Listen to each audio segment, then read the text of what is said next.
Welcome to the GameChanger 00100 show. I am your host, GameChanger.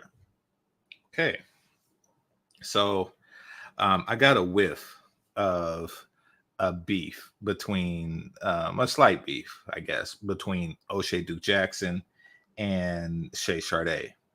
Now, for those of you who know, there's some stuff that happened between O'Shea and I years ago that I've let go, and so I don't really have a long-term standing beef with him. And however, I have been known to disagree with a lot of his recent actions against people like Jonathan Majors, against and I don't think I've ever agreed with him on his reparation stance. So if you sense any bias, maybe it's because of that in this upcoming video. Also, Shay Sharday. Shay Sharday, no standing beefs with her either. But also, in addition to that, Shay Sharday has like a recognizable appeal to me, and I'm pretty sure many like myself. Shay Sharday, though she's younger than me, she reminds me of like the favorite neighborhood mom on the block. Like your friend has a mom, and she always baked cookies and stuff like that. She reminds me of that, just a person in the neighborhood who everybody loved for that reason. She kind of reminds me of that. Once again, she's younger than me, but still she has that aura about herself. So I've been on her show a couple of times, and she has a decent channel, and I won't say that O'Shea doesn't either. So that's my stance on both of them. Now, I'm going to give you a chance to hit the like button while I go through the short of the day, and we'll get this conversation going. Hit that like button. All right. Okay, here we go.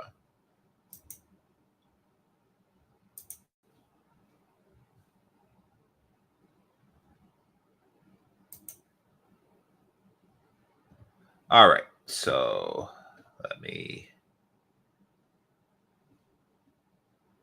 unmute it. All right. I feel like y'all should do in order to know where you guys come from. Are you guys doing the DNA test? We're telling you. My bad. I pressed the wrong button. All right. Give me a second. I haven't eaten breakfast yet, so bear with me. That's the one I meant to press.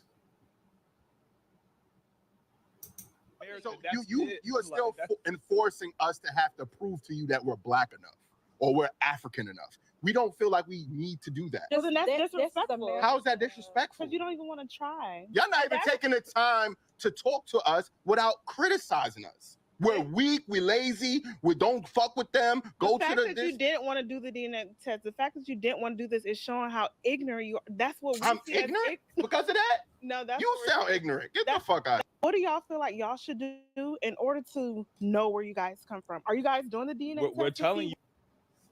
Okay. The truth of the matter is that we don't care. We really don't care. And I feel that most people shouldn't care, shouldn't be focused on where they came from, or they should, quite frankly, be more focused on where they're going than where they came from. No white guy who took his DNA test and found out that he had some Neanderthal in him. That is not very common amongst whites, but it is more common amongst whites than any other group for obvious reasons. Neanderthals are a European thing. But yeah, I think that he was happier not knowing that. I think that his day-to-day life, his day-to-day non-Neanderthal life was better knowing that that was the case. And quite frankly, I'm not that curious. I don't really care. Like if I were to look at my script and it's like, I'm not going to say, ooh, Irish, or, I'm not going to say like, ooh, what is it? Not Irish, but I don't know, if I find something interesting, I don't, there's nothing that I would really care, because these are, it's stuff. I don't care about that. I'm not that curious. And nor am I curious about which part of Nigeria or what have you, or West Africa, do my Black ancestors come from.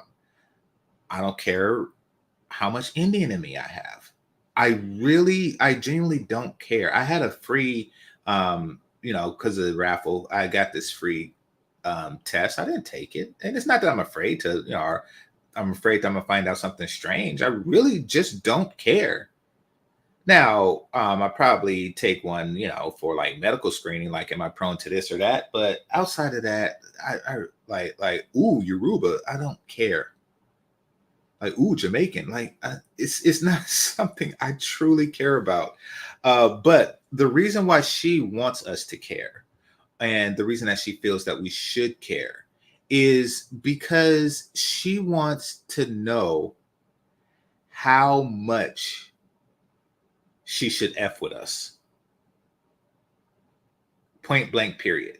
She wants to know how much she should F with us. And also how much we should F with her.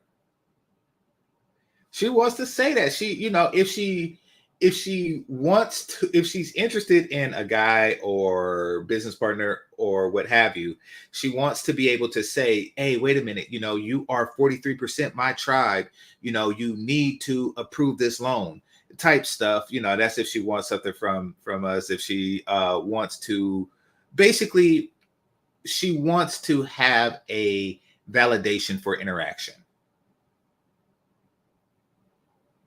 But the validation should come from one reason and one reason alone, primarily speaking.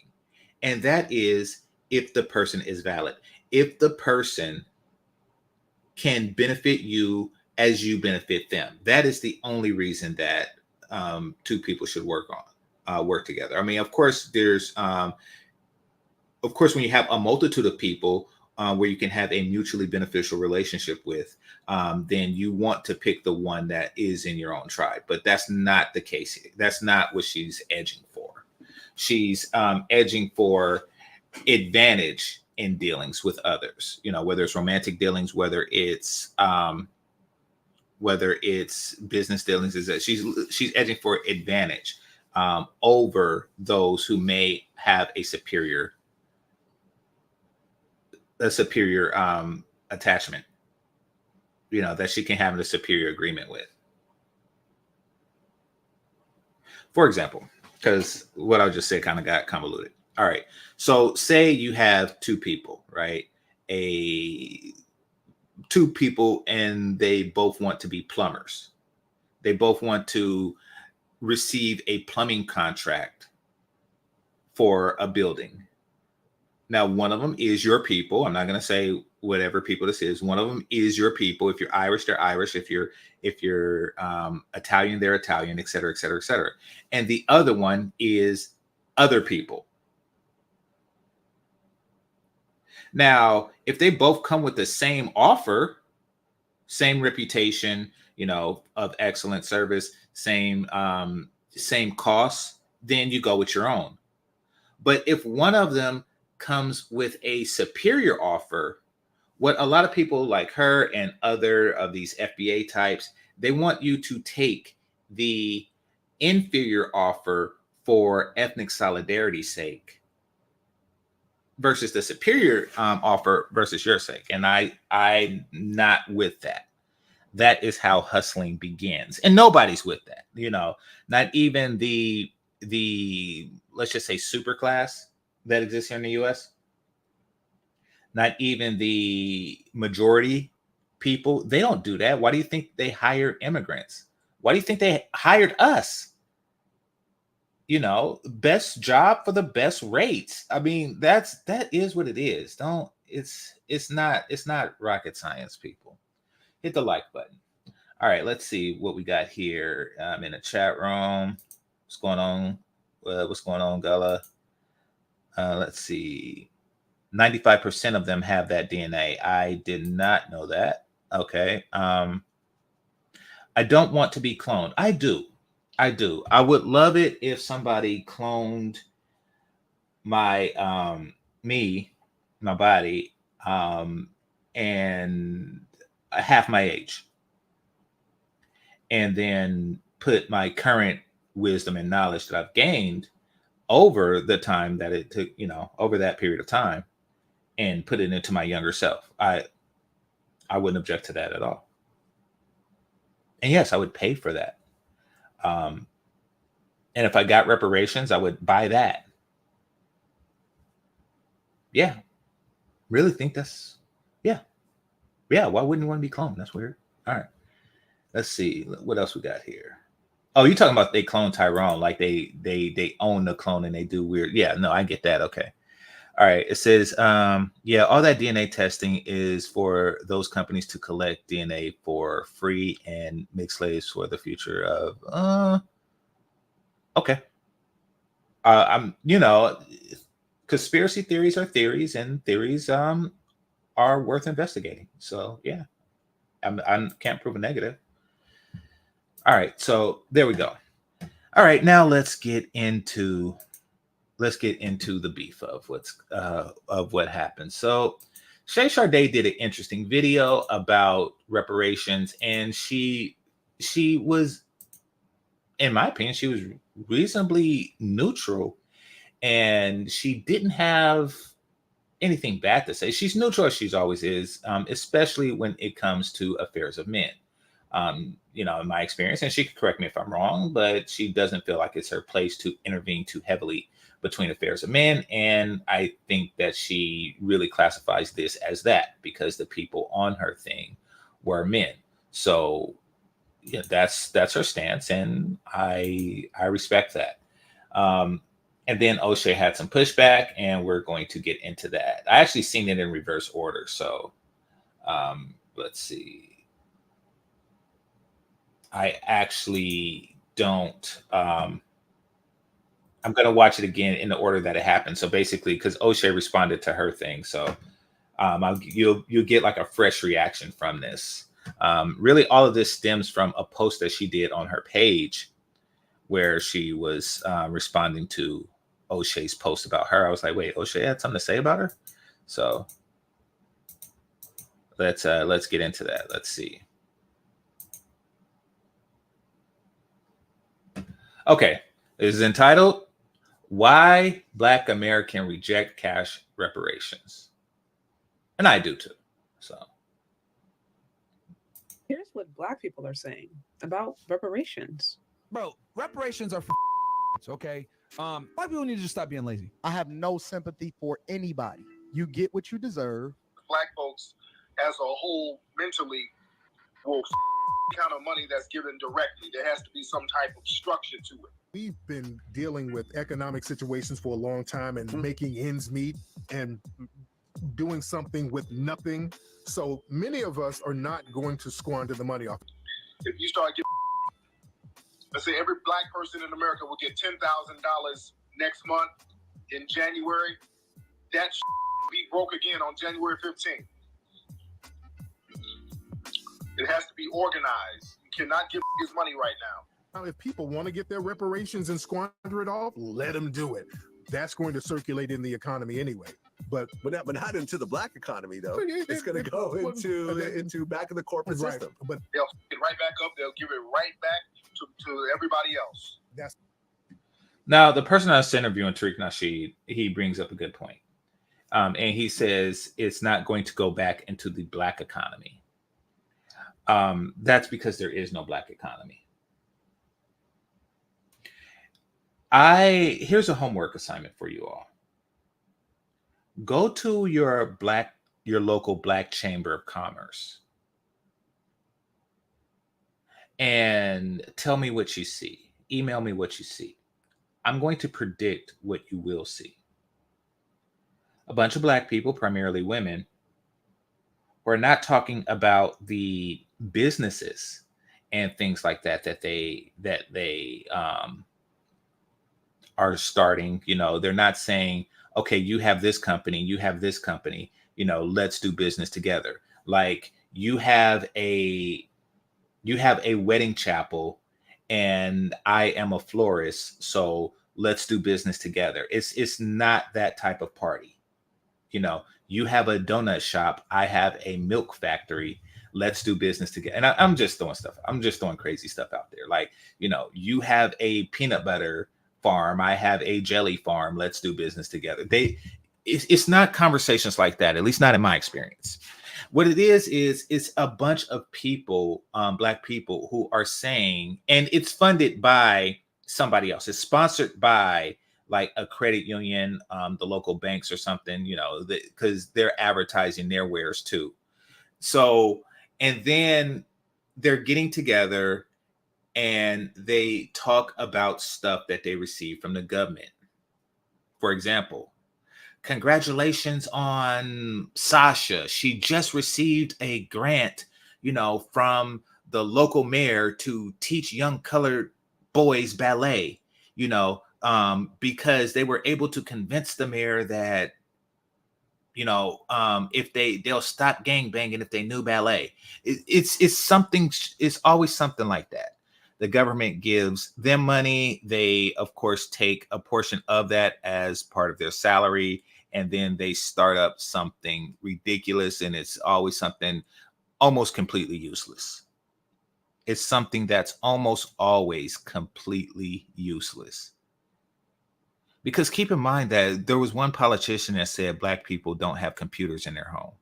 So they don't know what's going on in Black homes, which means that Black people can go and tell them anything. They could go and tell them, like, you know, hey, black kids don't have this, and, you know, give us a grant so we can get them this. And it's probably something they don't have and don't need. And they just take the grant and take their portion of it. And it's so, yeah, it's a thing. But my point is that there is no commerce. There is no Black economy. You couldn't spend it. Say they gave you $10,000. And you only could spend it on Black owned stuff, Black owned businesses. You couldn't even do that. You would starve. If they were to do the same thing with Mexicans, they would just go to their local taquerias. They would go to their local grocery stores, et cetera, et cetera, et cetera. If they did it to the Chinese, same thing. If they did it to the Vietnamese, if they did it to the Filipinos, same thing. If you did it to most any other ethnicity, they would not have problems spending it within their own community. We don't have a community any longer because feminism ruined it. So we're just flailing. That's going to help the entire American economic system, which is good. The money's not going to be thrown out into another country somewhere. That's true. A lot of people think that money is the answer to all of Black people's problems. Some Black people are going around saying we want monetary reparations. No, you definitely don't want that. You want the reparations to keep going on and on and on. I'm not going to give you Great. reparations because guess who's going to have to pay for that? The middle class is going to have to pay for this. I don't care about your reparations. Listen, I don't care if you ever get it. As a matter of fact, I'm advocating against it because it's going to my dollar. As far as reparations, they should have, it should be a designated plot of land or somewhere in middle America, somewhere where there's good fertile land that should. Okay, I can get with that. Now they already tried that. It's called Liberia, but I definitely get that. I don't want it to be Mississippi.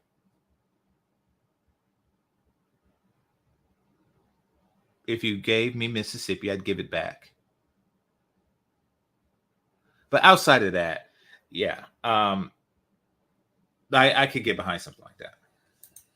Be given, that should be tax-free, that should be regulated to male-headed households and have no single mothers on that level. It would always get into like almost sexism, but it's not. Okay. You can't have that She's laughing. He's spitting knowledge. Too many broken homes, and a lot of these single mothers are not held accountable. It's just too much bull in the hood. Dude look like a younger Tariq. I don't know who this is, but maybe this is a younger Tariq Nasheed, and maybe he just changed his views in later years. And it's a direct result of all these single mothers. We can blame all the missing dads and all that. Just these single mothers. I just made a $27. Okay, somebody said that is Tariq. Okay, so what's going on is, because what you're gonna see in this video coming up, and I'll tell you, is a drastic change in this past Tariq than the current Tariq. Now, typically, when you have drastic changes like that, it's because it comes from the pressure of the congregation, the pressure of your audience. When you have people like Tariq Nasheed are completely funded and supported by their audience, same as the black pastor at your church, if he doesn't have, a job for the other 6 days of the week, et cetera, et cetera, et cetera, they eventually become a pawn and a puppet of their congregation. So he's spitting this fire now, and he's speaking these bars now, and he's talking this wisdom now, he's talking this ish now. But when those single moms was in his face later on, they like, hey,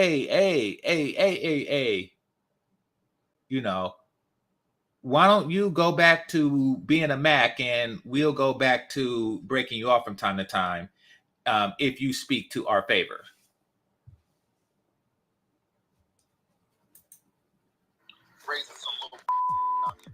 Let's keep it 1,000. You get your reparations. What you gonna do with it? You'll buy a bunch of some Jordans, some drugs, some weed. When people get their reparation money, they can do anything they wish with it. If you get, and that is the change of tunes. That is the, because before he was like, it's better to have it in land, et cetera, et cetera, et cetera. He's like, you can do whatever you like. I said, you can do whatever you like. Get your reparation money and you want to go buy a big bucket of crack cocaine, you should be able to. I'm be honest, I didn't know it came in buckets. Have I seen crack before? Yes. I never seen it in a bucket. But apparently if you buy enough of it, you get it in a bucket, like a pail of crack. Live and learn. Buy that crack cocaine and smoke yourself into a frenzy. You're gonna buy some weed. Yeah. Yo. Yeah. What good? You gotta buy some Fendi. You gotta buy some guns. You gotta buy some guns. Yeah. Like you gonna spend the money and invest. Go back to jail. Majority are gonna do criminal shit. They're not giving financial literacy classes to these immigrants coming over here getting debit cards. They're not giving them no damn financial literacy classes. Okay. Let me see if I understand this. You're against financial literacy classes for Black people? Now, you like free stuff. So if somebody were to say, how would you like a free financial literacy class? Your response would be, y'all not giving these classes to immigrants, so be happy because you got this free financial literacy classes. Do you want Black people to be financially illiterate? I'm confused. By the way, financial literacy class is one of those other things that they talk about in a Black Chamber of Commerce meeting. They convince their local government to get financial literacy courses for Black people. And it's always overfunded, and it goes to the pockets of them just to get some people to take a financially literate course, and they end up just as illiterate as they were before, or it's a very basic and remedial course.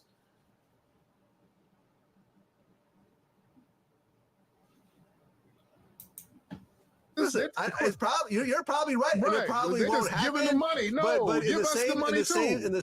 Think what would happen. I'm just, I see a book back there called Black Smart.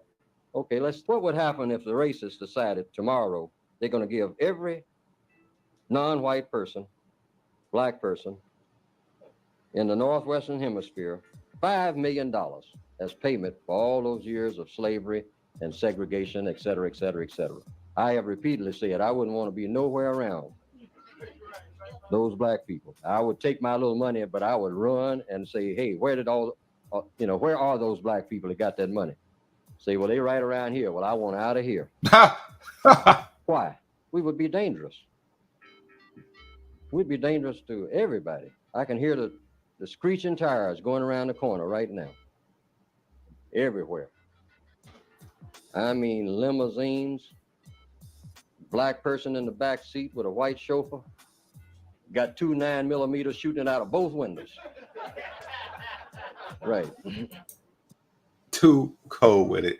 All right, I'm going to respond to Young Geese. He says, they took your rights without any prerequisites. Why can't they give you rights without prerequisites? This is not rights.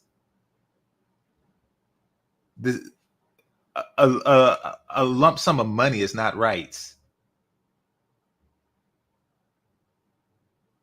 If somebody give you something, that's the terms.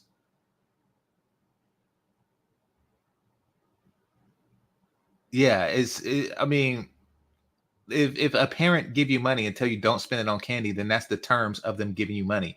If a person were to give you money to say, like I say, teach ballet to hood dudes, then that's the terms. You have to teach ballet to hood dudes. Like, I mean, it's a stipulation. Look at how lazy that sounds. Like, in this hypothetical scenario, somebody is giving you a lump sum of money and they say what you have to do in order to get it is to take this financial literacy class, and you still complain. No, what group of people complains when given something that you have to do little for?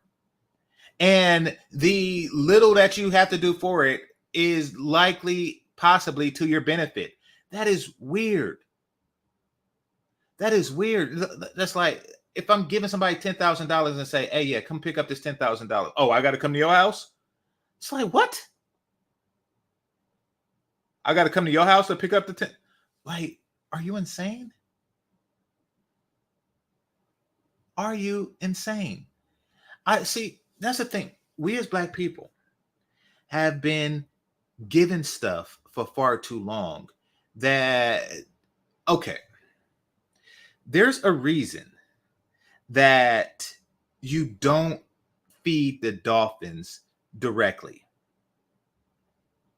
You don't take the fish and put it in the dolphin's mouth.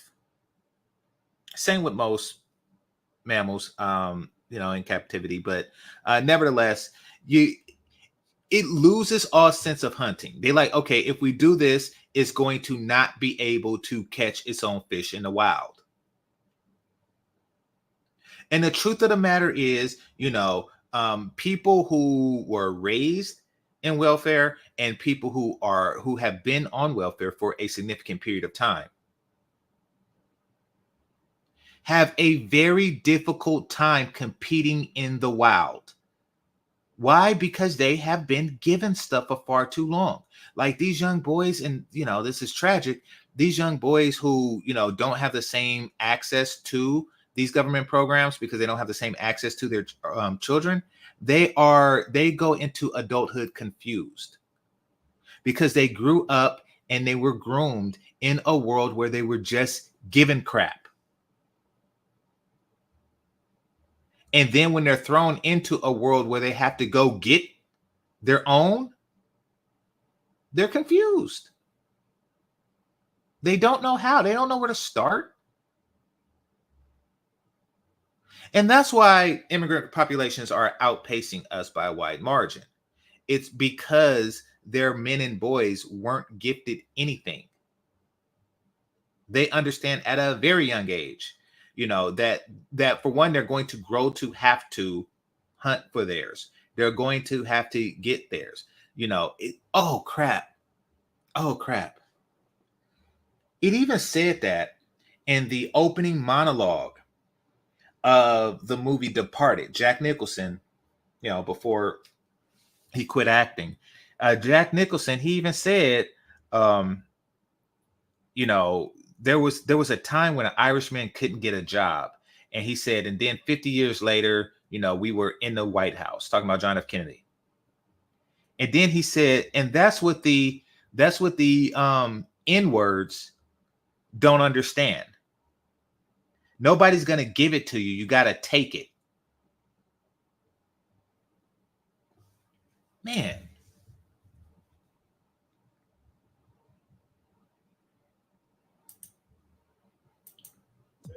Oh, yeah. Right. Crash that one at the next block and get out. Hey, boy, go get me another one.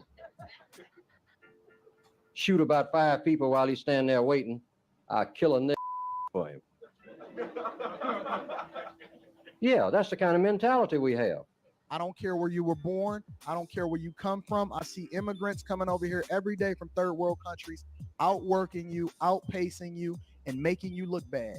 I don't want you to have nothing. Don't give these motherfuckers nothing. They'll give it right back. Okay. I don't agree with Anton with that. I do want Black people to have what they work for fair wages. I do want that. And that's it. That's it. I think Anton, if I'm not mistaken, inherited a large sum of money, so it is a bit hypocritical. But nevertheless, it was his family's to inherit. They worked for the future of their family. So he has a leg to stand on regardless.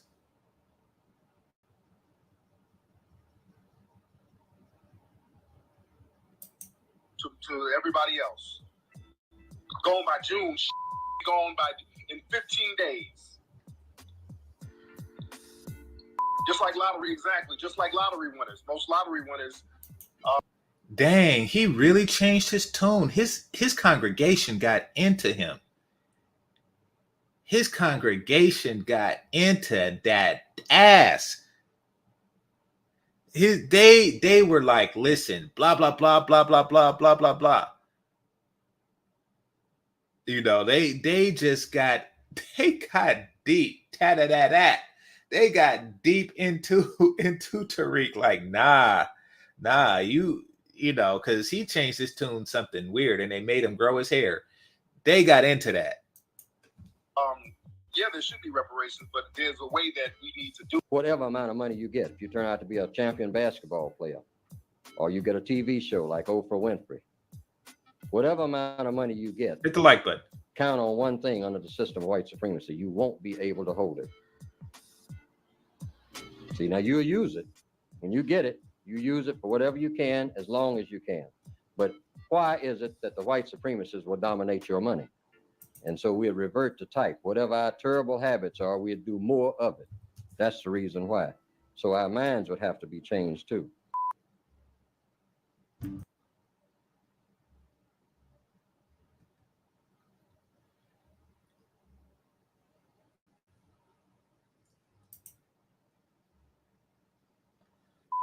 I get your reparations, okay, you stupid.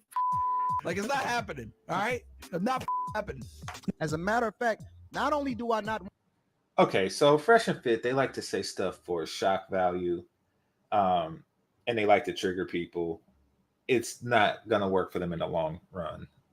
I mean, in addition to constant demonetization, et cetera, et cetera, et cetera, it's not going to work to your favor. I want you to get nothing from reparations. I think that they should tax you for breathing. That's weird. Tax you for breathing this good old air that we working so hard and paying our tax dollars for in order to be able to make sure that you got this good old air and this good old water. So we're not playing those word games. We tighten the language up by saying, hey, we are foundational Black Americans. We are a specific lineage and ethnic group, and we're supposed to get these resources that are owed to us because we have a specific debt. Are we talking anything else? Okay. This is, and they're going to talk about this more. Oshay is going to talk about this too. This is where the division comes in, and somebody mentioned in the chat I'm about foundational Black Americans, et cetera, et cetera, et cetera. Listen, FBA are only FBA when it comes to receiving free shit. When it comes to grifting, when it comes to culture grifting, you know, which is what they do with the dashikis, with the, you know, with these magic beads and the Africanness and the stuff that they sell at their flea markets. By the way, all of these pro-Black events is really just flea markets. These are really just flea markets. If you don't believe me, go to your local African event. It is a flea market. It is a place where people go to sell their crap.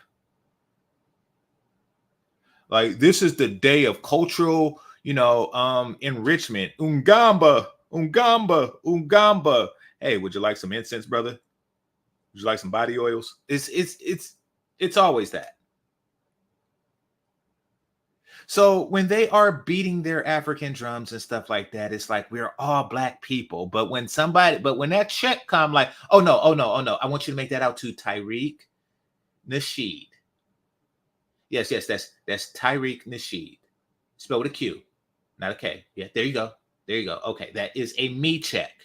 Do not divide it with these people. You know, so yeah, that's the whole, it's crap.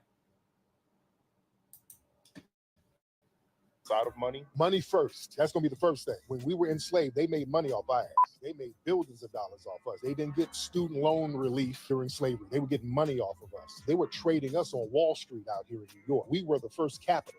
So they need to give that capital right back to us. And then we'll talk land grants and all of that stuff too. But let's get those checks going first, the same way they do with Native American tribes. The same way y'all give them money and then tax-free status and then the casinos, then land. Let's do it the same way with us. They gave them the casinos. Have y'all been to like a Native American casino? First of all, they didn't really give them land. They just allowed them to keep certain portions. Like, you know, it's kind of like if somebody was to take your cake and leave you with the crust, and then you say, ooh, they gave you a crust. But anyway, you ever go to a Native American casino and there's no Native Americans? You ever go to Indian casino and there's no Indians?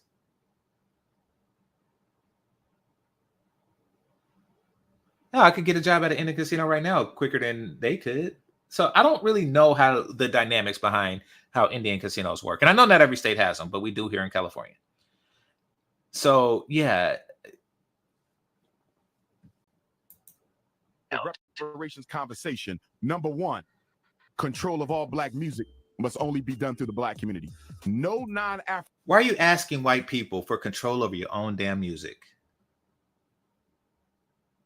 The fact that you're doing this really means that Black people are not organized themselves, and they're only organized enough to ask for shit.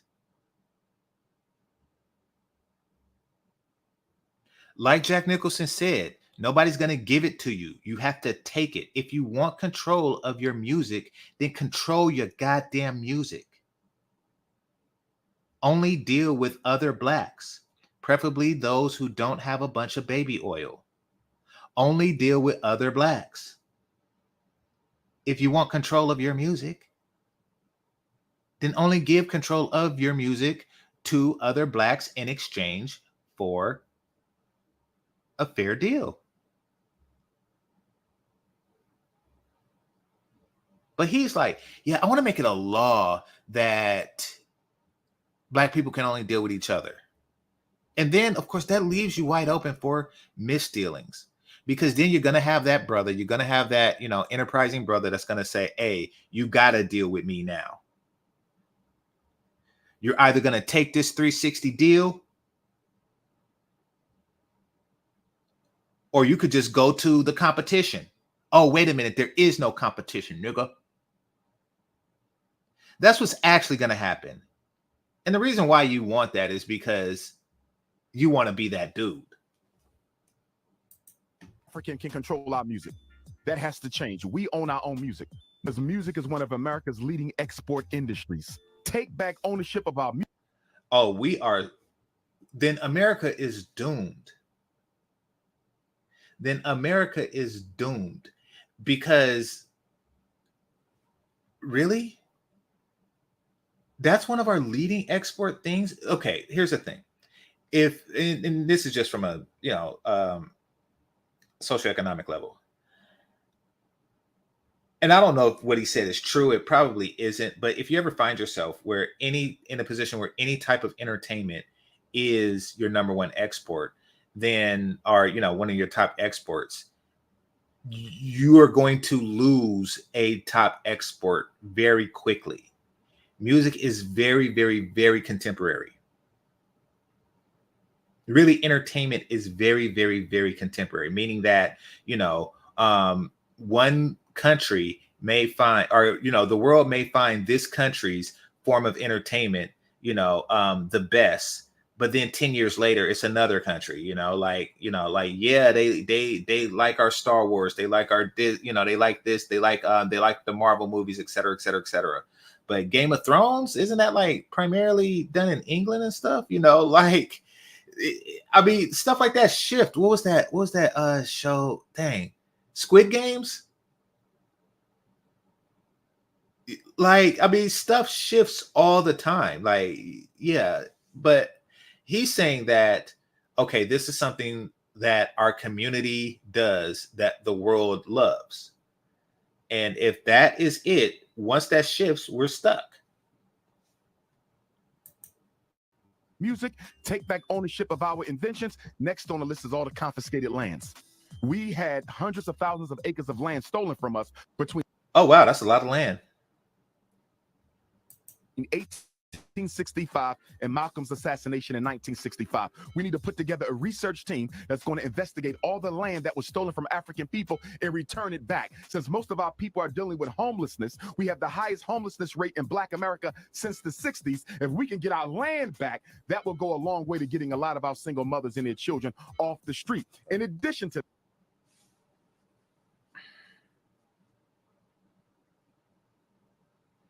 the homeless is not single mothers and children. They are the least likely to be homeless.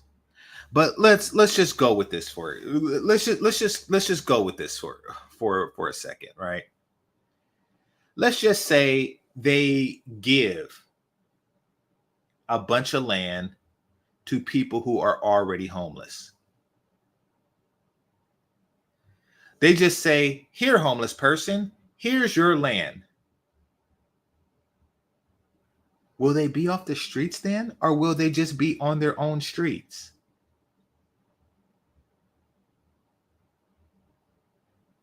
You think they're going to work that land? You think they're going to cultivate that land? You think they're going to plant potatoes on that land? You think that they're going to plant oranges on their land? Or do you think that they are going to write a sign, go to what in the hell? Listen, anything that they would do on their land, they would be doing right now. For example, because y'all not hearing me, because y'all not hitting the like button like I need you to, okay. For example, I'm going to look this up. How much do tomato pickers make? All right, let's see.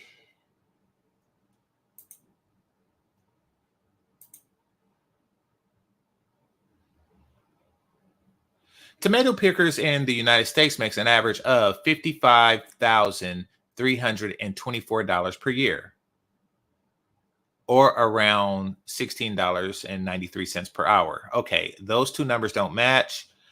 Oh, no, they're working more than 8 hours, so it does match. Okay, yeah.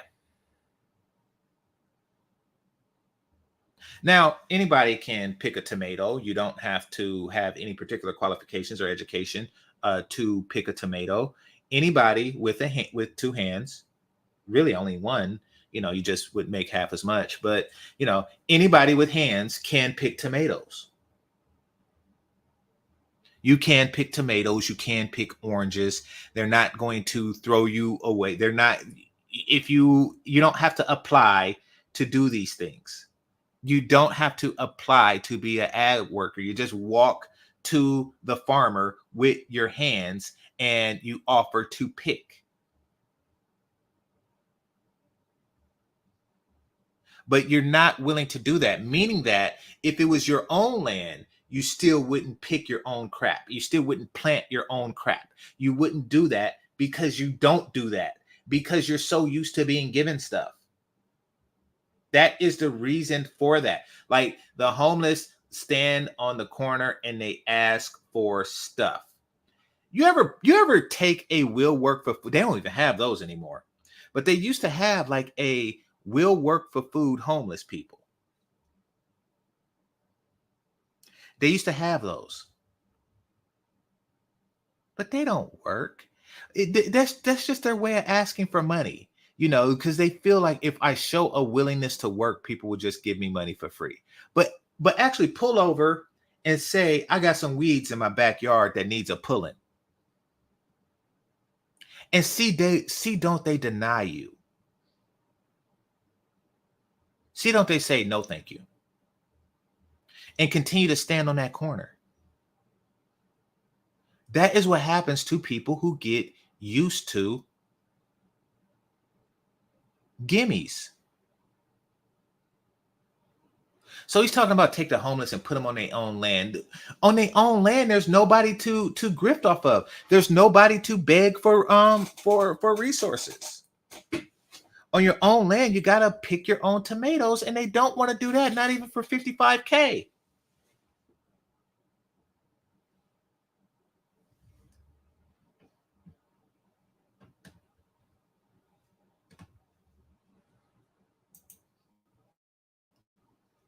To that, America has about 10 major exports: gold, oil, water, electricity.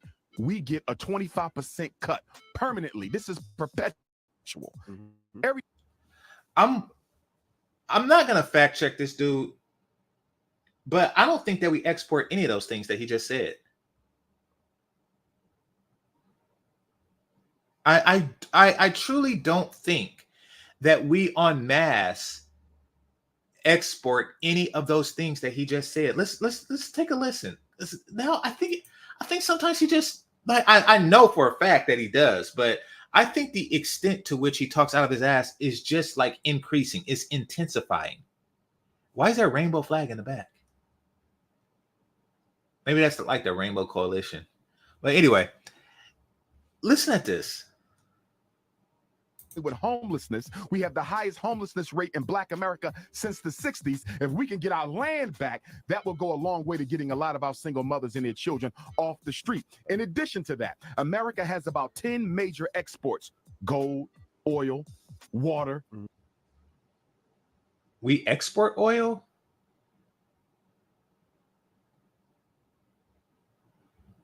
We export water?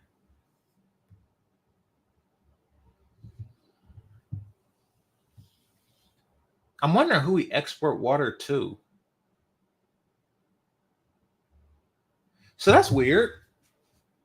That's in gold, like from the gold mines of San Francisco. What?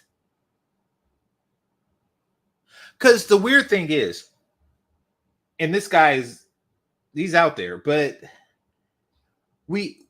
I know that we import those things. I know that we import those things.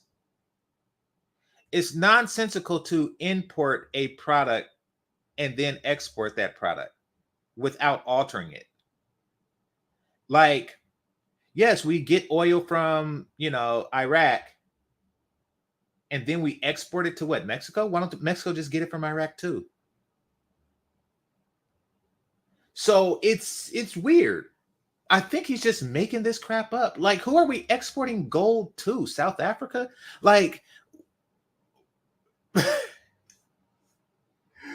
we import most everything from other people. What are we exporting? It's weird. Electricity, we get a 25. Oh my gosh, electricity?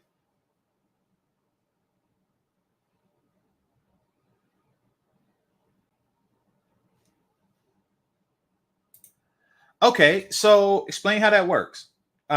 Do we export oil from like Texas to Mexico? Because I can see that.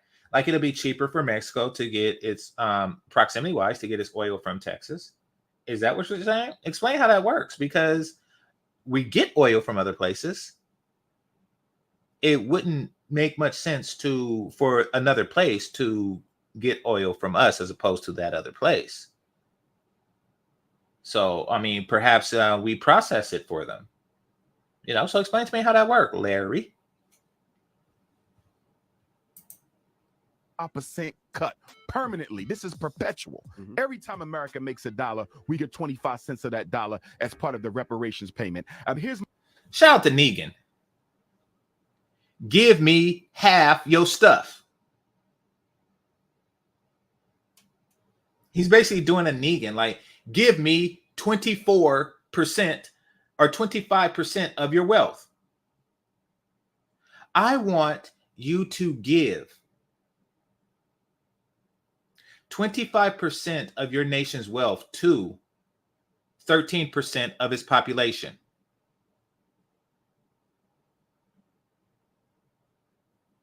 Because why?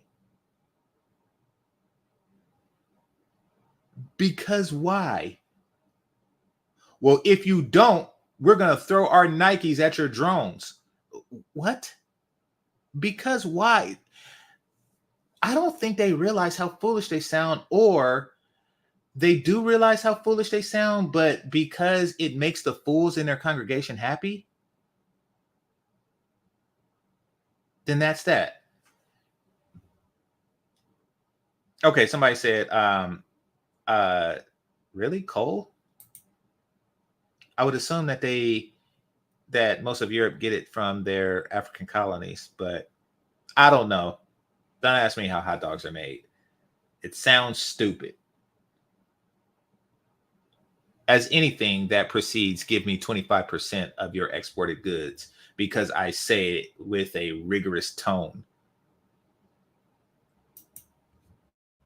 My biggest issue with reparations. 3. 1, psychological damages. I'm not hearing enough of the reparations talking heads discuss enough about the psychological damages. You can get far more from what you're owed psychologically than you can ever get for 243 years of unpaid labor. That's how you beg for money. That's how like, oh, emotional damage. Emotional damage. My damage is emotionally frayed. So just give me, and give me, and give me. My emotional damage is frayed. Give me, and give me, and give me, and give me. Shut the hell up. You sound stupid.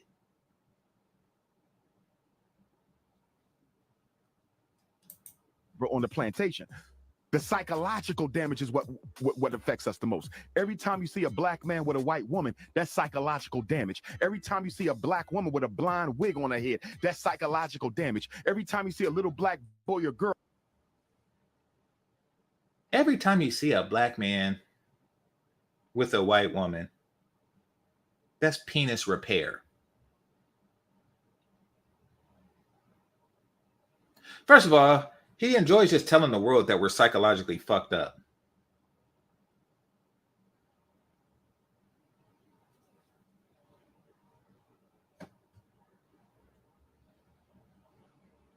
Oh, wait, somebody said something. Okay.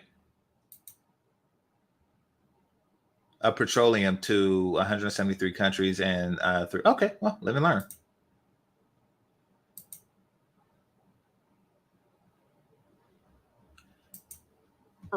Playing with a white doll instead of a black doll, that's psychological damage. When you see a black man take the life of another black man, that's psychological damage. America owes us more for the psychological Holocaust than she can ever owe for the labor. So we need to talk more about that. As you can see, a lot of people do.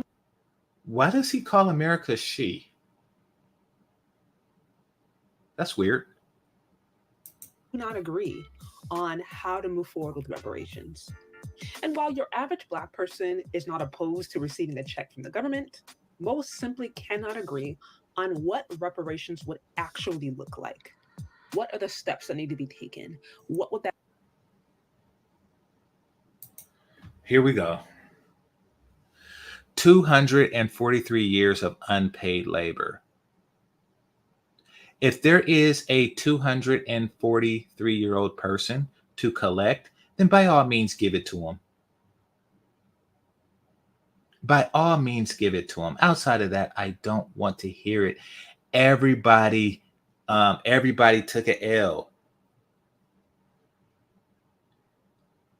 Where's the Chinaman? Where's the Chinaman that's saying, hey, you owe me for that wall? I'm just saying, you are Chin, right? Your last name is Chin. Well, my last name is Chu, and you owe me for that wall there.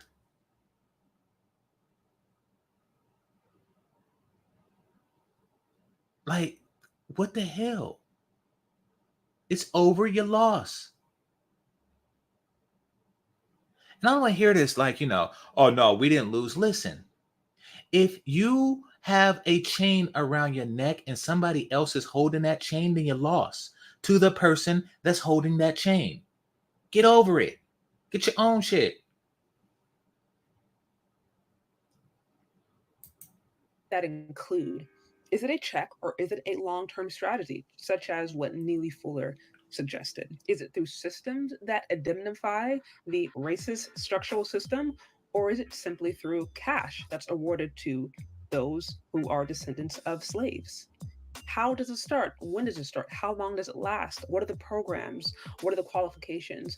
All of these are determining factors that would need to be ultimately agreed upon. Who's going to pay it? Is it going to be American tax dollars?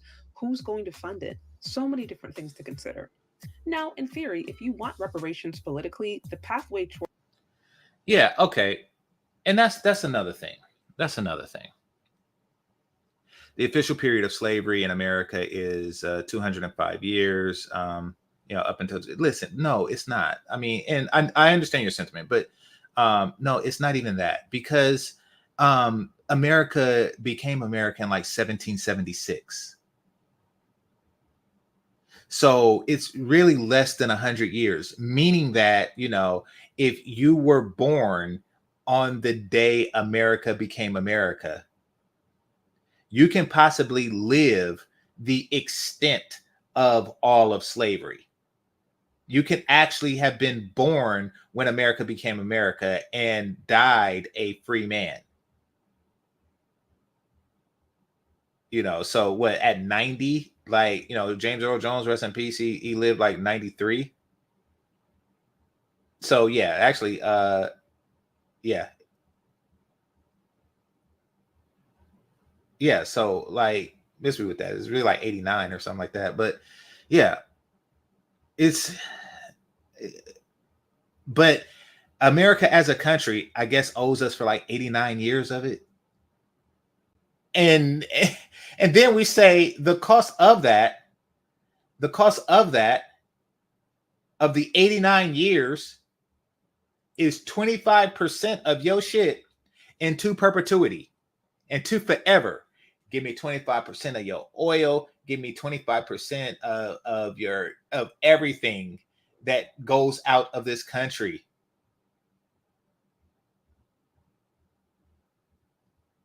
Listen to yourselves. Just stop and listen to yourself. And it wasn't even throughout all of America. Hell, it wasn't even through 25% of America. You saying California got to pay for some crap that happened in Mississippi? Get the fuck over it. Get your own shit. Stop begging. Towards it is pretty clear. It's likely going to be through a bill that was passed by Congress. We do know that there's been previous bills that have been proposed that were shut down, such as the recent one related to the Tulsa, Oklahoma reparations case, which was ultimately denied. But ultimately... Now, that's different. And that is upsetting. I didn't know that, actually, that it was denied. But it is upsetting. anyone who is serious about getting reparations politically is likely going to be either promoting a current bill or trying to rally for a new one, because that's ultimately how things get done politically in the USA. Some of you guys No, they're just begging for crap. See, this is just a rally call. You know, this is a free money rally call for Black people, because they want a cohesive Black community so they can get more money from them.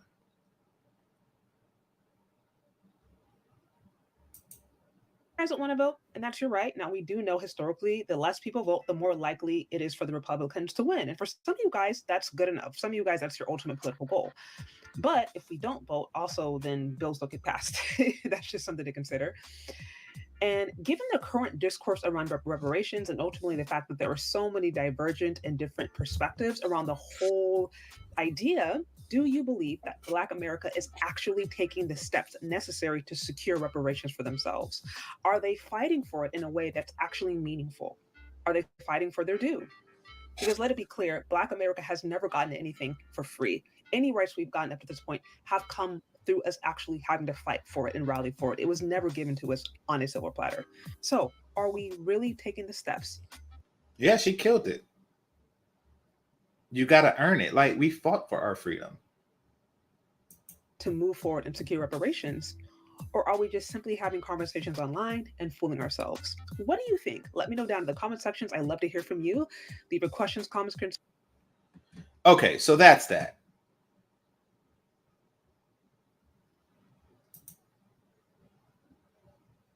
$110 under 13 colonies. Okay, fair enough. What I'm saying is, but we're not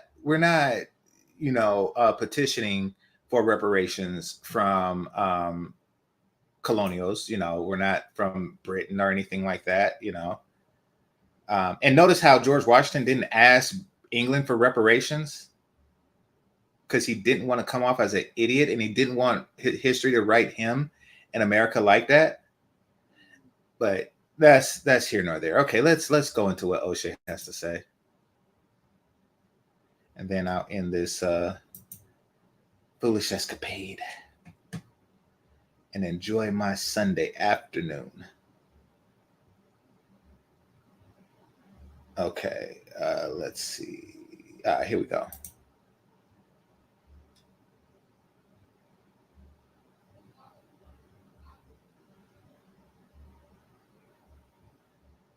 Hit the like button, people.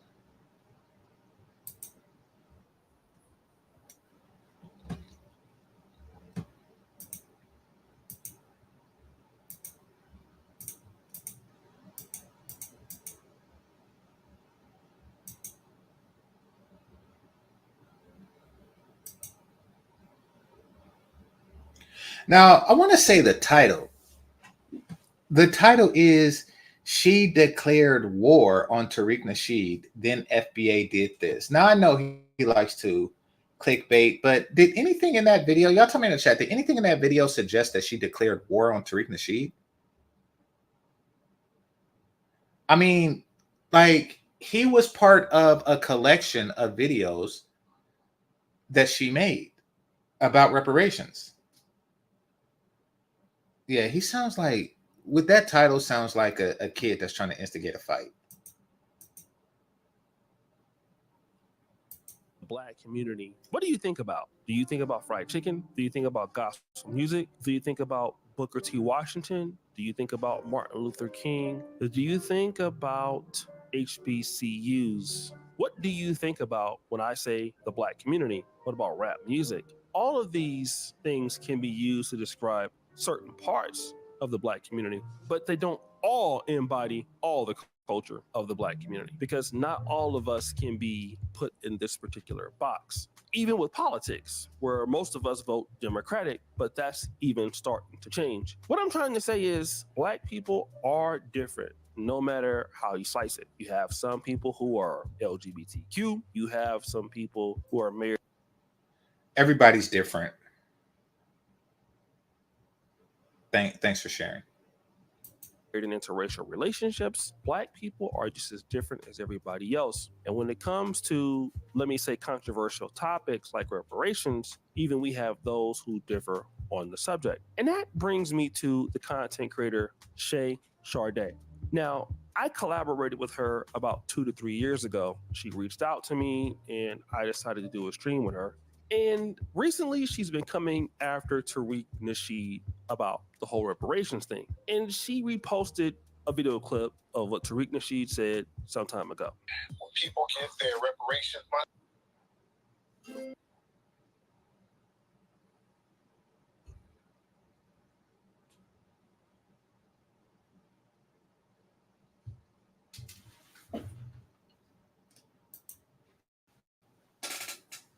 they can do anything they wish with it.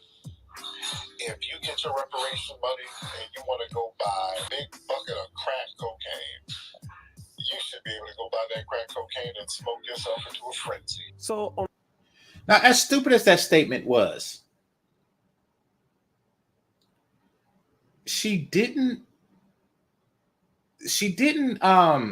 say anything about it. She didn't give like a negative response to that particular statement. But so she's not declaring war on Tariq Nasheed. On October the 4th, she goes, apparently using cash reparations to purchase crack cocaine is on code. This is why America considers Black folks' fight for reparations a joke. She isn't the only person that feels this way. A brother called into Tariq Nasheed's show just the other day and had a very similar complaint. So last time I called, I said, listen, I was watching the Dr. King speech. He said, listen, bench the mountaintop. Listen, I ain't gonna get there, but y'all gonna get there. And I think reparations, it should be a selfless thing. Like our aunts, like our great grandchildren, they should get that shit, not us. We shouldn't spend that shit on rims and Gucci and all that shit.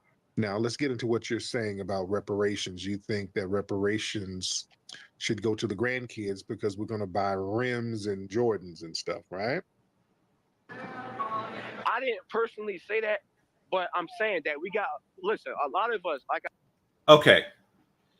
That is a valid argument. And not because of, the only reason is because proposing something like that, and I would say great-great-grandkids, proposing something like that would just highlight the effery that's going on between Black people in this reparation argument.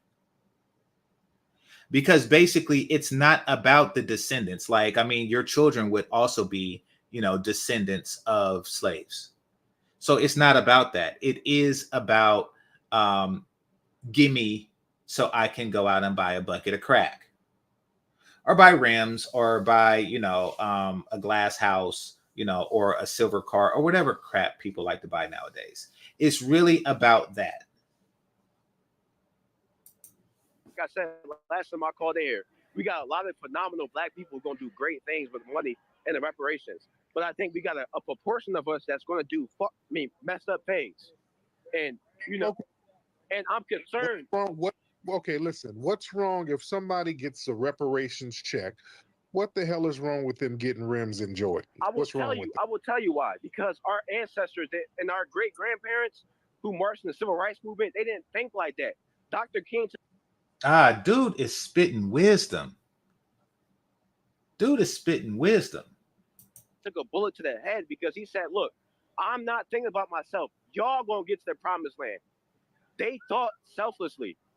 So I'm saying, if you want to get all our ancestors did all that marching, they did all that stomping and abuse, and you want to sit here and buy whatever you want to buy, Jordans, whatever it may be. I'm not saying all of us going to do that. I'm talking about the slight majority that's going to mess. Got it. Well, what our ancestors didn't do also, they didn't take the bullets and march and fight for us to get nothing. We didn't get nothing, jackass. We got civil rights, jackass. They got what they marched and fought and took the German Shepherd to the ass for, jackass. Tariq Nasheed, you're a jackass. Almost as much as Tommy. That was stupid. Like, if they want to march for reparations, they would have marched for reparations. But they didn't march for reparations. They marched for civil rights. And they got the civil rights. You complete jackass. The first time they took the bullets, it was for freedom, and they got it. But now this is just you asking for shit, and I ain't marching with that. Her second complaint that Shay Sade has against Tariq Nasheed or other people in the hashtag FBA community is their disdain and hatred towards other Black groups, most notably those from Africa or those from the Caribbean. Now, of course, there were some Nigerians that celebrated Nigerian Independence Day. I have been a part of Nigerian Independence Day celebrations when I lived. One of the things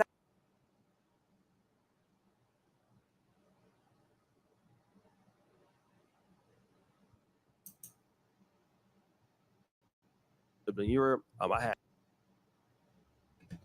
Okay, we got somebody in the chat room talking shit. All right, here we go. It says, you cannot control how people spend their money. Worry about how you're going to spend your money. Nigga.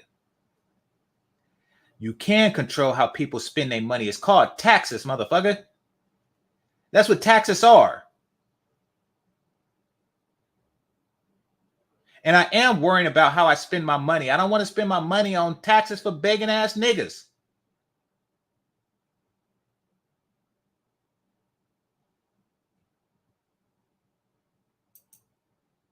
Fun. I don't have any problem with it. But again, because of the migrant crisis and all of that's coming down the pike, and when you have these Haitian migrants doing things like this. No more hate. No more hate. No more hate. No more hate. No more hate. No more hate. Now, notice how you have Haitian migrants. They're complaining about hate that they receive, while Black Americans is protesting for free shit.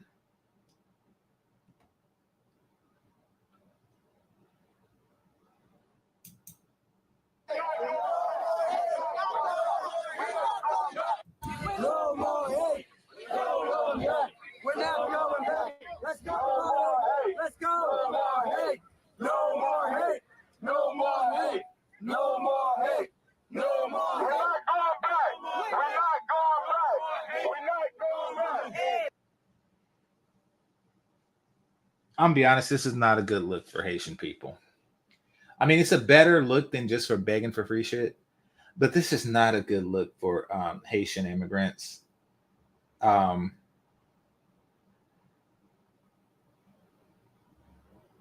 Because what it's saying is that we want you to keep us here and like it. That's what we're advocating for. Just let me stay in your house and like it. And I am not going back to my own house. I'm not going back to Hades. All right, that was a dig. That was a dig, but that was a slight dig. I'm not going to apologize, but I will say I couldn't resist. And that's simply because the name of your country sounds like, the place where the Greeks and Romans sent their deceased. So that's just I don't think that's a complete coincidence, but it did leave you open for that particular dig. Anyway.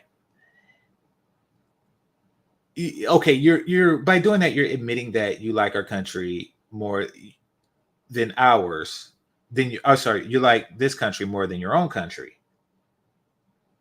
So you refuse to go back, but while I'm here in a place that I don't want it, I want you to treat me well. And I don't think that people should hate you. I don't. I'm just saying that it's a bad look.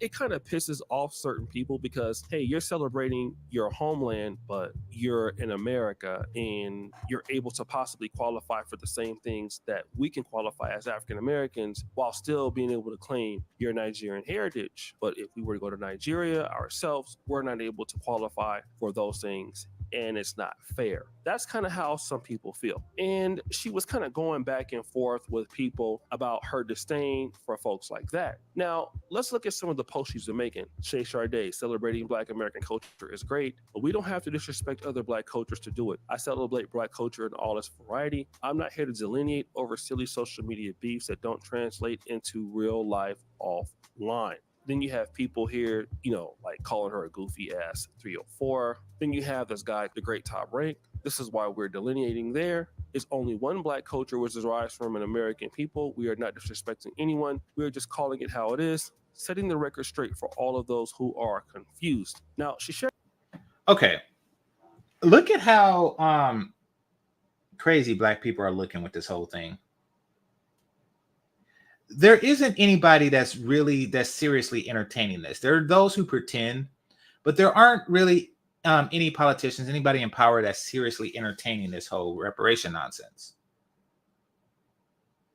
But they have come to learn that just a hint of the possibility of free money will completely divide Black people amongst each other. And the thought of one group getting more free money than the other group will just cause complete division, between all of them. Say if you have like a few sons, right? Let's just say you have like 3 or 4 sons.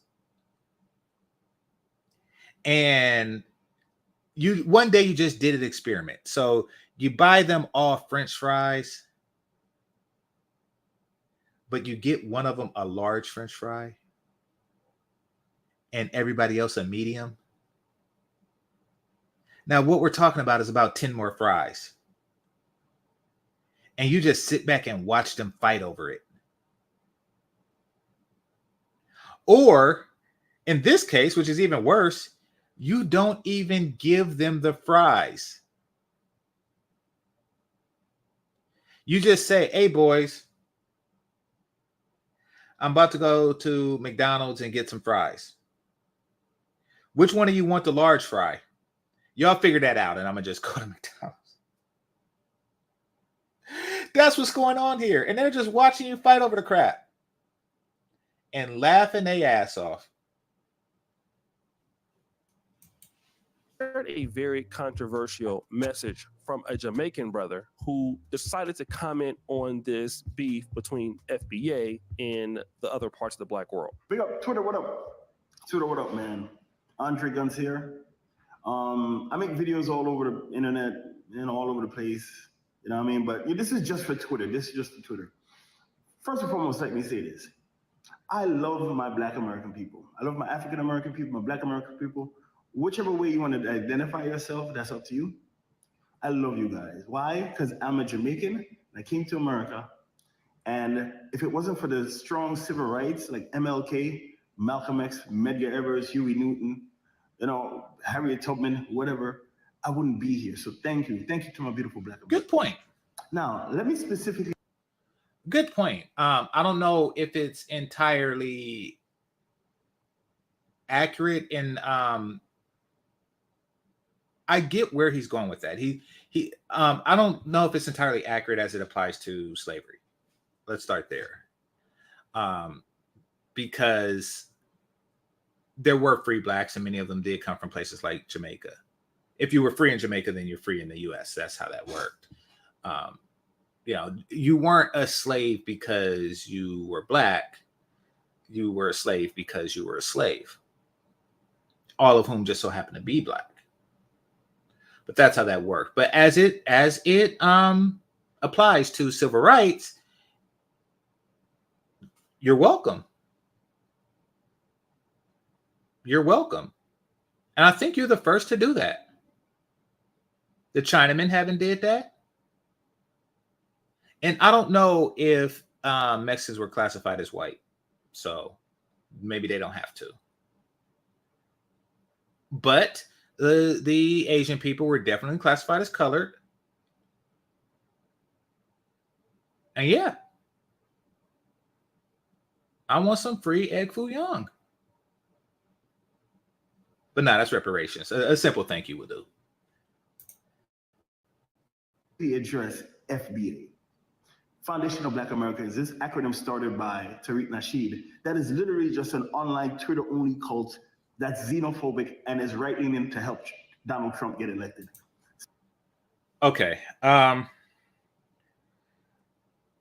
Would that be the inevitable outcome of something like that? I don't know. It is divisive, but that's once again because they want more free shit. Stop it. Stop hating other Black people, other African people, just because they were born in another country. Let it go. At the end of the day, we're all Black Africans. I'm African. Okay. I don't agree with the hate. I also don't agree with the ill-qualified solidarity. Like, listen, I'm not going to hate a person just for being, non-American born or an American from the United States, a Black American from the United States. I'm not going to hate a person, but I'm not going to necessarily show exceptionally stronger loyalty to you for that reason as well. You're African. You're just denying it. We're all African people. We're all beautiful Black people. The Black diaspora is the most beautiful thing on the planet. I've been all over the country of USA. I've been all over the Caribbean. All right, Slick Rick says something. Says Oshay looks like he's in Haitian. It's a lot of Haitians that came through Louisiana when it belonged to the French. Yeah, but those are like Creole people and stuff like that, which don't look like Oshay.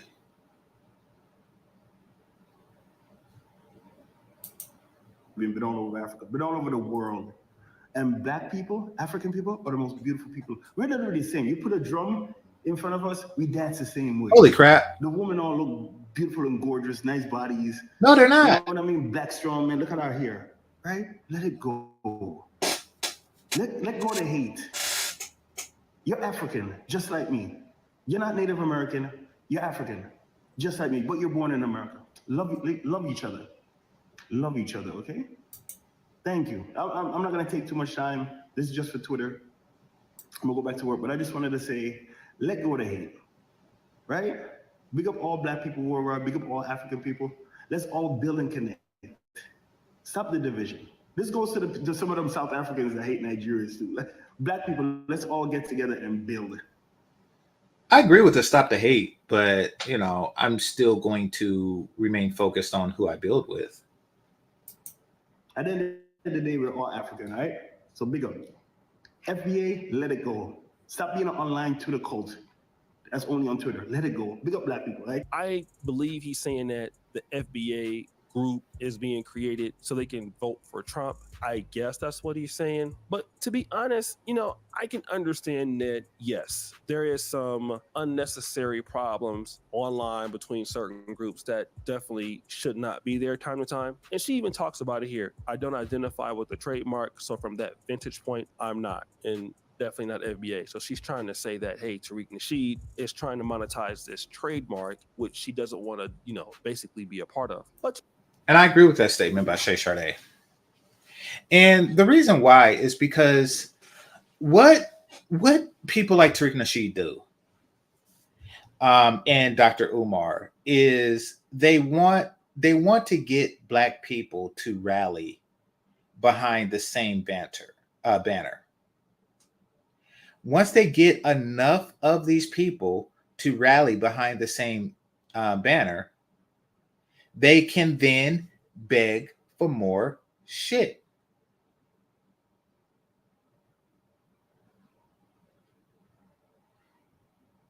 It's not necessarily begging. What it is it's really more of they want to leverage their local politicians for more shit.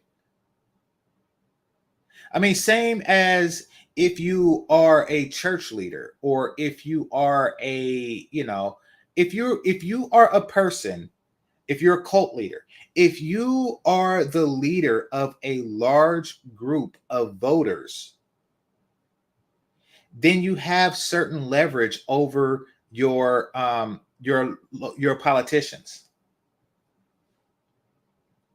So if you are, let's just say, you know, you live in a city with a population of 100,000 people, and you are a pastor in this, and as this pastor, you have like 10,000 followers in that city.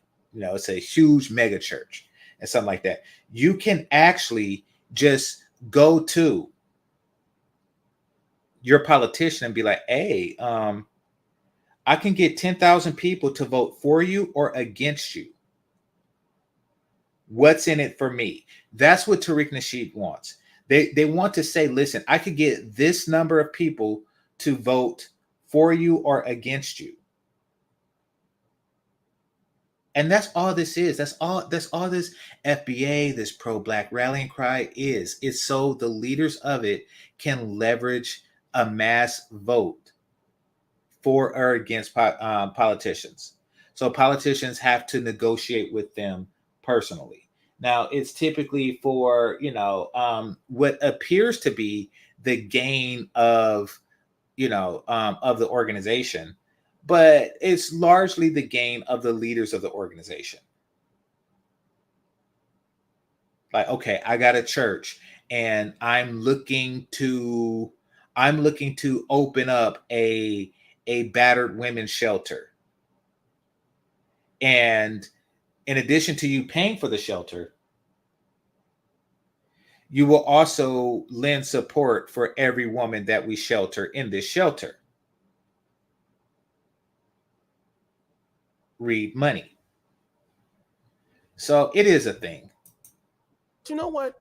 Shay Sade does not live in Africa, but I want to read more into some of her tweets. This person goes, not to mention most Black American ancestors are Nigerian, nothing but ignorant. And she goes, literally like spitting in the mirror. Then you see her say, for those people who were upset at Nigerians for celebrating Independence Day, she put this: if you're a Black American who's upset at Nigerians celebrating Independence Day, but have nothing to say about Cinco de Mayo, St. Patrick's, Diwali, Chinese New Year, Oktoberfest, need to check your bias and internalize racism. Let me just say this: I live. Good point. Good point. She's spitting, you know. Live on the continent of Africa and have been here for quite some time. And it is really good to be here. I've had a marvelous time on the continent. It's been some of the best times of my life living here. It's all okay. I'm gonna pause it right here. So y'all can understand what I'm talking about, because y'all just stuck on this whole Plasage thing and Creole and all that crap. Listen, are most people who are Creole of lighter skin? Absolutely. And that's just because of their mixed French heritage. Are there exceptions? Absolutely. Do they look like Oshay Duke Jackson? No. No. Oshay Jackson, he doesn't look like a Haitian immigrant that settled in Louisiana because he's not light-skinned. He looks like that because he looks like nobody, no human being I've ever seen on this planet ever.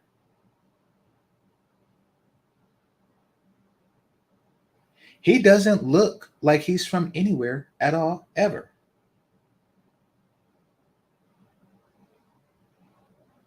That's what I mean when I say that. For you to say that he looks like this particular set of people, he don't look like anybody. If y'all don't believe me, prove me wrong in your own personal life. Have you ever looked at another evolved human and said, hey, brother, you look just like Oshay Duke Jackson? And I could say that about I've seen somebody who's like, hey, you look like Dr. Boyce Watkins. You know, you look like Tariq Nasheed. There's people that look like Dr. I have never in my life seen another person that looked like Oshay Duke Jackson. Y'all laughing, but I'm not trying to be a dig. I'm like, what the hell are you talking about? He looks like a Haitian. He doesn't look like anybody. He does not look like anybody I've ever seen in my entire fucking life but him.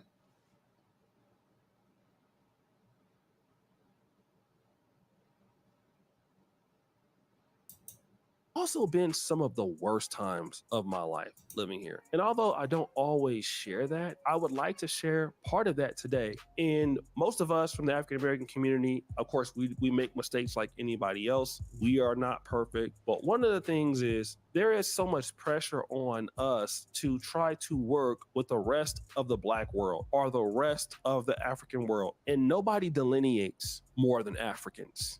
And I would even say some parts of Caribbeans, okay? I don't mean this to be disrespectful, but it's the truth. Delineation means that I am this and you are that. And that's nothing wrong with that. Whenever I see, we see a Nigerian Independence Day, I participated in it. I've had fun. Nobody's ever disrespected me. I love going to the parties. I've put my own money in Poland to help the brothers in Nigeria get their party across because, hey, when you're in Poland and you're Black, you might as well be Nigerian anyway, because that's how people look at you. You're still Black. But to be honest, oh my God, you're the one who brought up Creole. When you say a Haitian immigrant that settled in Louisiana, what the fuck else is that? Like, what did the majority of those people, ascend into or descend into, whatever you want to call it? That's the origin of the Creole people.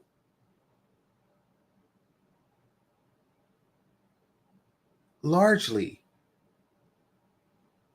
Let's not go there, but let's just say the non-Creole descendants who followed that path. Let's just say that he still don't look like him. Like he don't look like them either. First of all, we don't know what they look like because there's no pictures of them, but I doubt that they look like Oshay.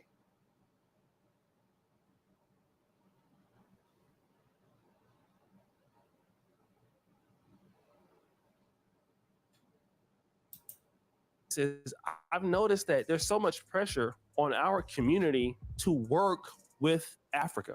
And there's never a lot of push from other communities to work with us. And I felt like there's always some pressure for me to become more African. I'm a true African. I return to my roots. And that's like, I need to understand the culture of Africa. I need to understand how they do things. And maybe like the way that I was doing things before was wrong.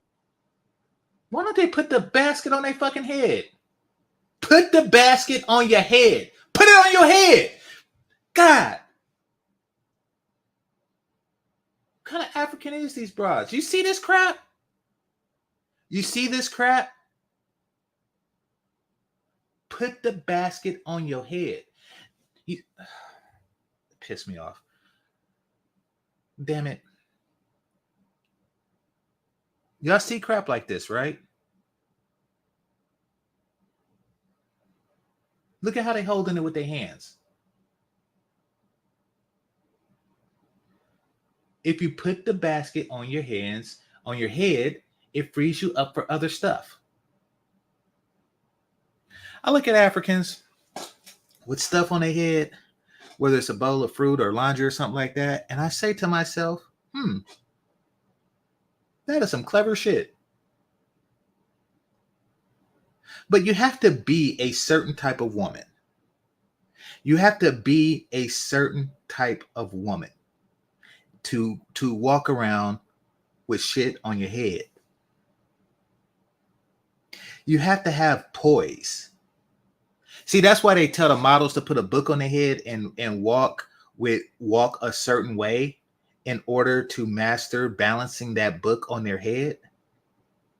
There's a certain type of poise and grace that you have to be to have stuff on your head while you walk. And the reason why these broads don't have it on their head is because they are not that woman anymore. They're not that woman anymore. They have lost the ability to balance fruit on their head, and now they have devolved into women carrying crap in their hands.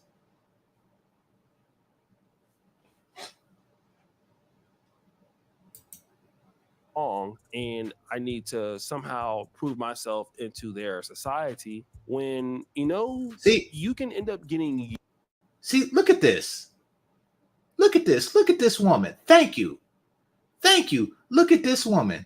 She got her purse and she got like a bag of sticks. She got a bundle of sticks. I'm not going to say what the English call that bundle of sticks, but she has a bundle of sticks up top her head. And now her hands is free to do stuff. See, this is what I'm talking about. African women. Just GameChanger speaking.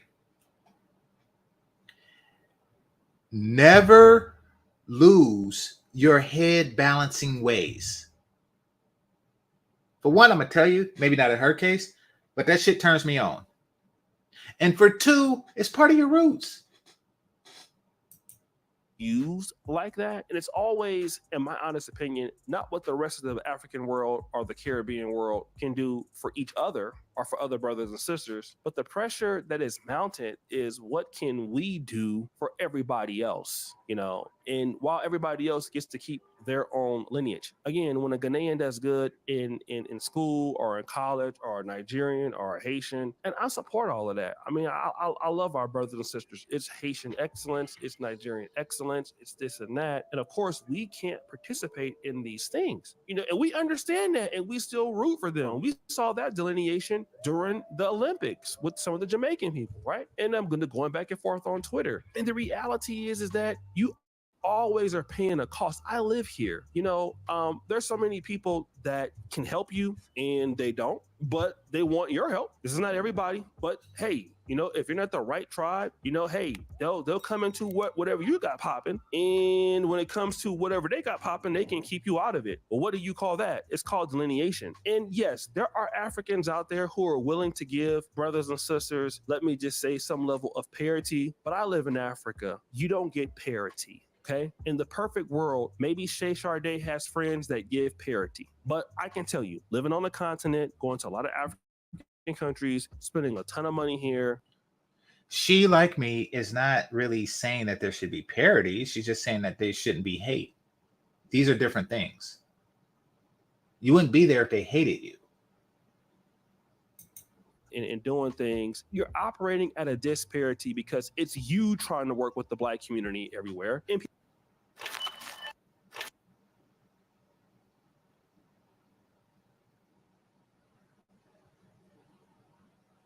people just don't look at you like that, okay?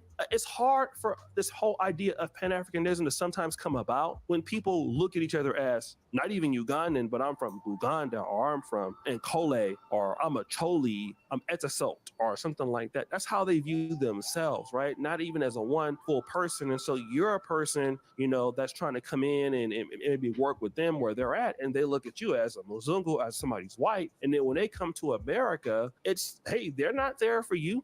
They're there for themselves. And again, they don't understand your issues. So when you're not doing well and they start doing well, they're going to say, well, you're lazy. Why are you not doing well? Now, if I were to say something like, okay, this is a bunch of them, and they say this, they say that. Listen, what she's saying is, and I agree, like, listen, just let it go. Fuck with those that fuck with you. Let it go. Little nappy-headed baby. Like that in Africa, they want me out, right? Because how dare you say that? But it happens a lot. And it's just that we're not going to understand each other's problems because we don't live each other's experience. And if you're not willing to give for what you want to get, then you're going to have these issues. And the problem is, and it could be going both ways. I'm not saying that we don't want to give to them either and all that stuff. But what I'm saying is, I feel like there's so much pressure on the diaspora to get in touch with Africa, your long lost mother, and do great things for the continent, where it's like, well, what do these people want to do for us? And is it just us giving? And I feel like that's the kind of relationship that we have with the continent of Africa. I feel like that's what the call that a lot of these countries want when they say, hey, come back to Ghana. And she's calling for an end of that type of relationship, the contentious relationship that Africans and African Americans have. She's just calling an end to that.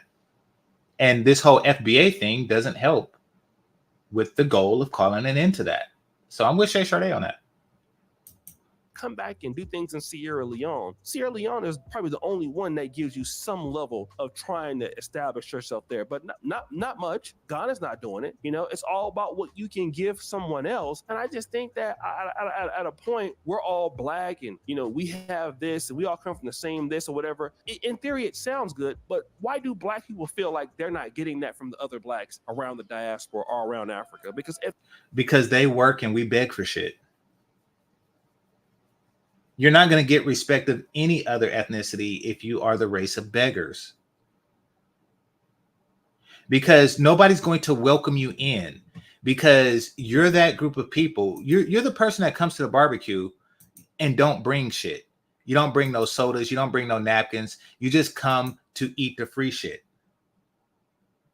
Now, though a person like that may be tolerated, but they're not going to be as welcomed as somebody who brings the sweet potatoes, who brings the sweet potato pie, who bring the macaroni and cheese, who bring the potato salad. They're not as welcome. And truth be told, their party can go without you because you're not contributing to it. You're vocally trying to take, like, you're in somebody else's house demanding 25% of their shit. Who in the hell would invite you to their house? Who in the hell would invite you to their house if you had somebody else's house demanding 25% of their rent or some shit like that?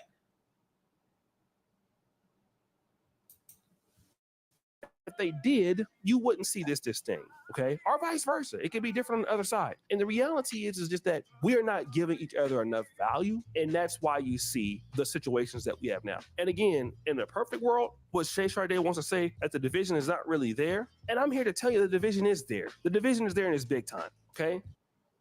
Okay. I see where this is going. Because Shay Sharday, I don't know if she's saying that the division isn't there. She's really saying that the division shouldn't be there. And that the division isn't coming from her, meaning it's not there from her because she don't consider herself FBA. Like, I mean, if you are FBA, you are by definition dividing yourself. She's like, I'm not going to do that. Now, what Oshay is saying is the division already exists on their side. And I guess he's concluding that, okay, because they are already divided from us, we're going to divide from them. And that's childish. Maybe not within your friends, but it's big time.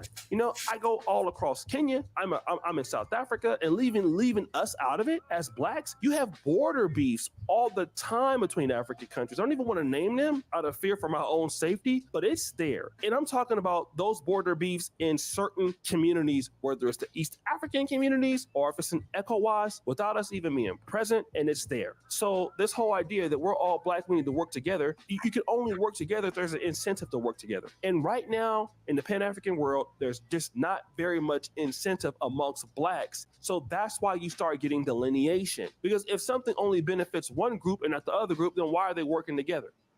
And I'm sorry, that's just kind of how I see it. I've been here for a certain time. I've seen, I've gone, I've come. And as much as I love the place, that's one of the most disheartening things, that people are not really trying to work with you to build a better black world. People are looking at things for themselves until we realize that we're going to have a problem. And that's why I have a new theory called Pan-Africanism with extreme delineation, meaning that we are the FBAs or African Americans, or we are this distinct group and we are separate from you as another group. That don't mean we need to disrespect you or whatever, but we can do Pan-Africanism if there's a mutual benefit and if there's parity. If there is no parity, I agree, then we have no business doing. But for those who want to have parity and have equal partnerships, then we can collaborate. We shouldn't have to collaborate out of disparity, which is what I get. I agree with Oshay. I agree with everything he's saying right there. But he is basically saying Pan-Africanism on a case-by-case basis.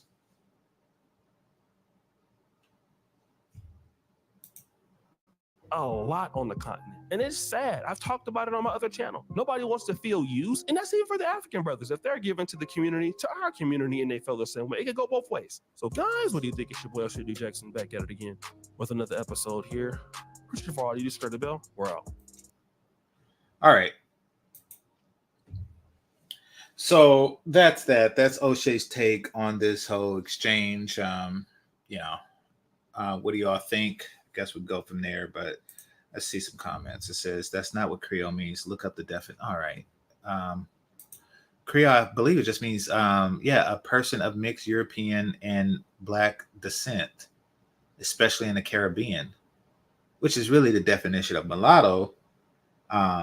But what's implied in Creole is that it's French, because it's a French word, French European.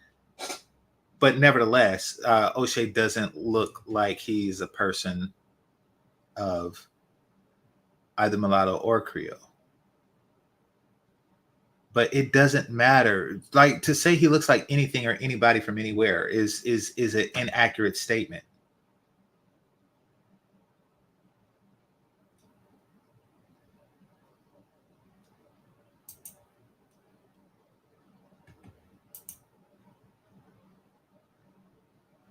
Why are y'all stuck on this Creole thing? Let me go up further. Here we go. Okay. Tariq and Tommy had a beef. They hate each other now. Of course they do. Of course they do.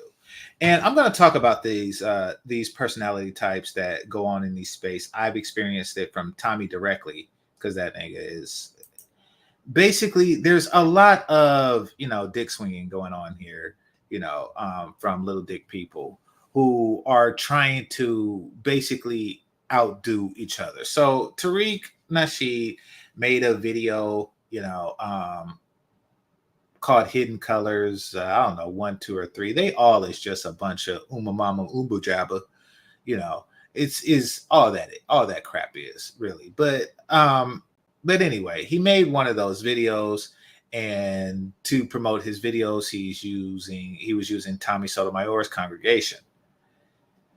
And out of nowhere, Tommy says, how come you don't talk about the God's chosen, the star people? And I thought that that's weird. Like, if you're going to help somebody promote something, then why are you going to highlight what they don't do? Like you're highlighting a negative when you're supposed to be promoting the positive. So yeah, I found that kind of like backstabby, but that's Tommy. That is Tommy. He was doing the same thing to Kevin Samuels. That's like he's smiling in your face, and he was smiling in Tariq Nasheed's face. But then all of a sudden it's like, oh, okay, well, you don't do this. Like if I sell somebody a computer or something like that, and then, I say it has this, this, and this, and this, this, and this, and then somebody just comes along and say, hey, but does it do this? And you're like, no. It's like, oh, you see, I was just asking. Just asking in front of everybody that it don't do this. You see what I mean? Like, okay, okay, that Pepto-Bismol commercial. When you got heartburn, nausea, indigestion, upset stomach, diarrhea, like, okay, do it help with headaches? Like, if somebody were to come, that would be inappropriate, and it would really show the negative intentions of that person. So that's when, and then of course Tariq shot back saying that he lived in a struggle mansion, which is, and then words like crispy was thrown around, and then it just got completely weird. Remember one time Tariq Nasheed, gave him the Cone Train Award or something like that. When he was at this place, it was just weird and awkward, but that's what Black leaders are doing. They're fighting for the right to be the supreme leader of Blackness, and they know that once they do that, it comes with benefits from white society. That's all that is. So thank you for having some non-Creole related stuff to talk about, because y'all it's not that damn serious. All right, anyway. speaking on i.e. Fresh and Fit. Yeah, I mean they just speak on a lot of stuff. They're they're trying to remain popular. They're trying to reach a certain level. I mean, a person has a right to speak on anything. Let's start with that. But I mean, they're trying to just poke because they seen what they got. You know, their wealth is due to triggering women, particularly Black women. But like with anything, that's going to die down. You know, like the secret is out. The secret is out. Black women have, and women in general, modern women in general, they have delusions, confusions, and they're just downright off. And you know, if you say certain things, they're going to get triggered, even if they've seen your show 100 times and they've seen 100 bitches get triggered on your show. They still, for whatever reason, get triggered the exact same way when certain information is presented to them. So they understand that, but that is jumping the shark, it seems like. So now they're trying to poke and trigger other groups of people. But really, you could just not watch. That would be like the best thing. Like, oh shit, that was some weird shit to say. I'm not gonna watch them, and I don't. And it's not that I watch them because of what they're doing. I'm not watching them because before they started trying to trigger other people, before they started trying to trigger me and, Black people in general, I really didn't watch them because I've seen it all. Like, it's the same thing. They have a group of bitches and, they say something like, men want this, and they like, no, men don't want single moms. No, they want single moms. I'm a single mom and I can't believe you say that. And am I not? It's the same shit.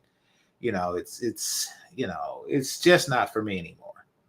And that was a long time ago I came to this conclusion. I think that they felt their pockets getting light when people came to that conclusion, and now they're just out on a rampage to try to say something salacious. And that's the nature of the internet.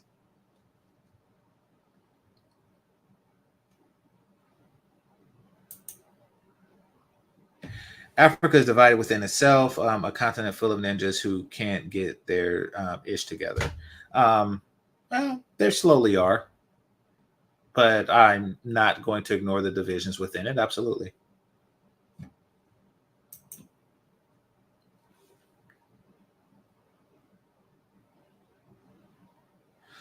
Tommy only said that as a response to one of his followers asking the question. No, okay.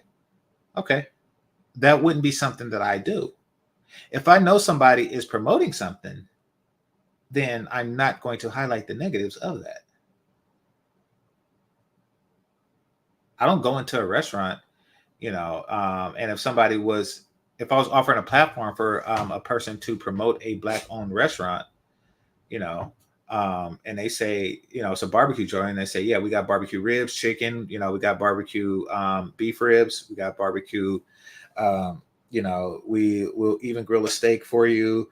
We got potato salad, we got macaroni and cheese, we got green beans, we got collard greens, and I know that you don't have coleslaw.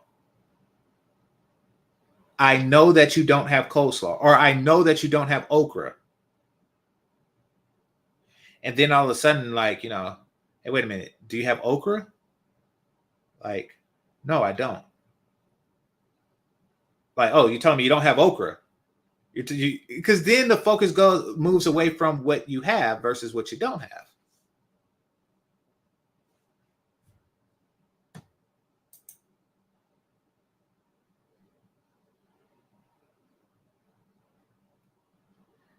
You didn't look up the definition? The definition is right here.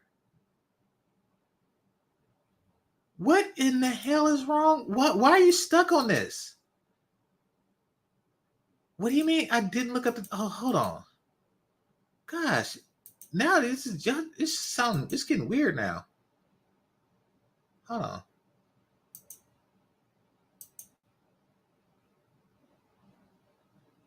It's right here. Just a person of mixed European and Black descent, especially Caribbean. What the fuck? What the entire fuck?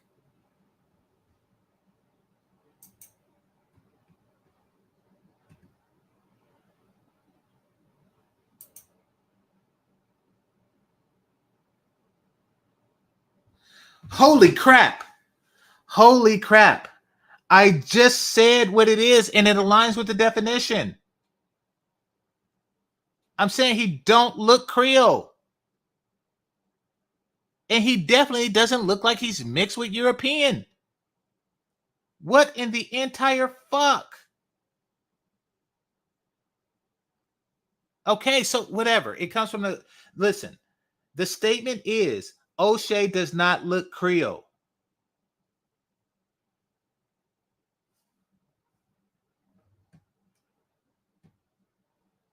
Jesus.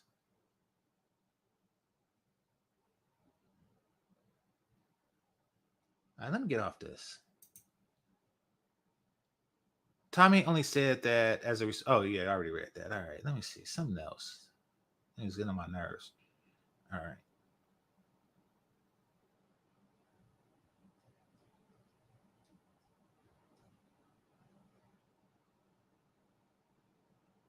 All right, the prerequisite talk. I'll give y'all 5 minutes. Shout out to Mr. Nelly Fuller Jr. I don't know who that is, but shout out to him. Black people deserve reparations, but would be best in the land from the U.S., not cash. So you're saying that you want reparations in the form of land. I agree. I mean, listen, I agree with giving Black people the opportunity to work. And that's what land is, the opportunity to work. If it's land that cannot be sold, then absolutely. Absolutely. I'm with you on that. Because essentially what you're saying is Black people deserve the opportunity to work.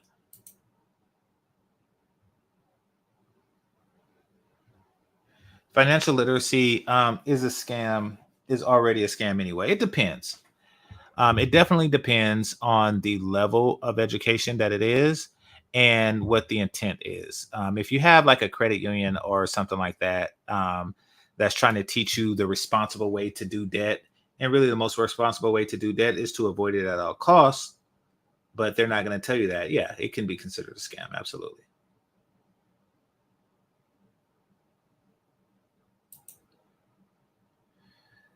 All right. It says financial literacy as a requirement is bullshit. Maybe, but do it anyway. I mean,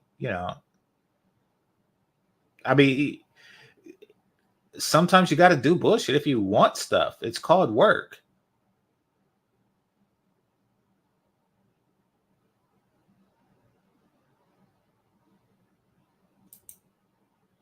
No, I didn't forget that. Tommy used to run with a lot of people. Tommy is a habitual backstabber. He ingratiates himself with people just so he can eventually backstab said person, like he did with me. Like he attempted to do with Kevin Samuels. That's just what he does. Basically, all right, this is Tommy's MO. So I've been playing this YouTube game for a while. He ingratiates himself with a person or, some people. He did that with the manosphere. And then once he gets the eyes of their, let's just call it congregation, on him, then it's like, okay, fuck them niggas. They're lame. They're incels. They're this, this, and this. Now watch my shit. That's all he does. And that's what he was trying to do with Tariq Nasheed. He sees that he has a following. He's like, okay, I am going to gain an audience with his following. And then I am going to get that following. I'm going to get as much of that following to follow me. And his technique of doing that was saying, okay, Tariq Nasheed is soft on the, let's just say, the chosen people situation. So You know, he's like, oh yeah, Tariq Nasheed is soft on the chosen people situation. Come over here because I keep it real about the chosen people situation. Yeah, real demonetized, really kicked off of YouTube, and he's not. But I keeps it real.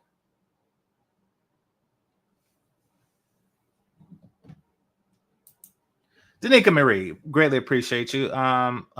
Little sis. Okay. I hope you stay for a second because there's something I want to tell you. So just stopping through, showing love on this slow Sunday. Okay, I appreciate you.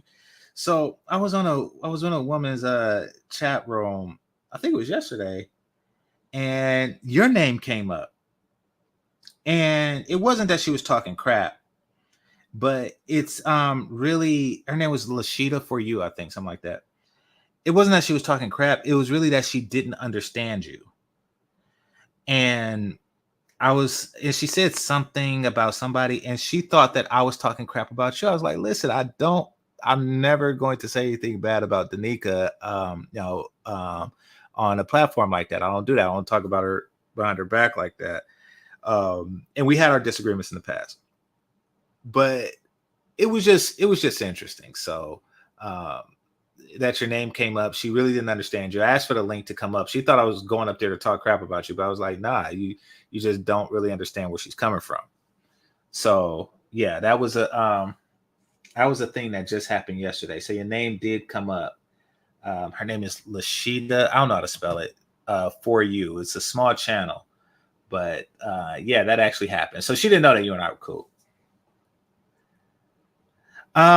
So she was like bashing black women. Really, she just wants and I was like, I don't think y'all understand where she's coming from. And she even threw in some light skin, dark skin thing. It was weird, but let me see if I can find it. Hold on. Let me see if I can find it.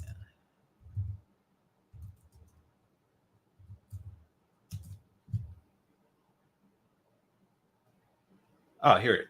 Oh, she's live right now. She's live right now. 16 people watching. All right, but we're gonna go to like what she had to say about you the other day. So yeah, I think this was yesterday. All right, hold on. I'm there. I'll share it with y'all while I look it up. Yeah, there was some. I don't want to misquote her because I don't want to start shit. But I'm going to just I'll just show you.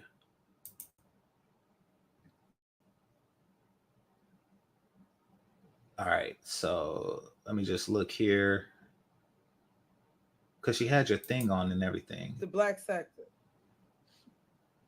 But I made a video when I first decided to talk about what happened to me. This was first time like that. Yeah, you stressing that. Oh, and she's talking about the nigga Tommy. Got mad at him, so yeah, Tommy ended up roasting him and Coco. Maybe this isn't the video. His wife. Like maybe this isn't the one where she brought you up. With the documentary, her and her mother. Okay, maybe this isn't it. Let me just double check. Because she had you on the screen when she was doing it. Easy. It did not come out the way I expected. Okay, yeah, I think this was a different one. So let me bring up the one before that then.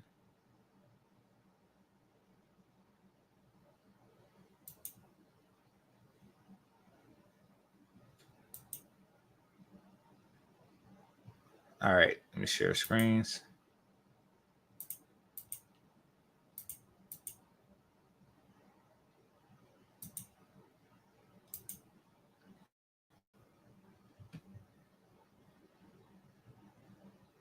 Okay.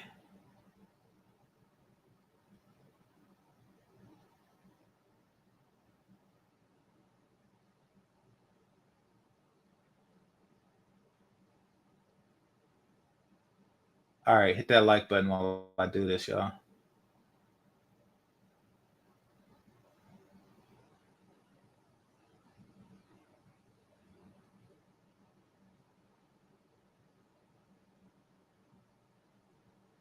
Oh, it's not there either. Dang, so this chick must post every day.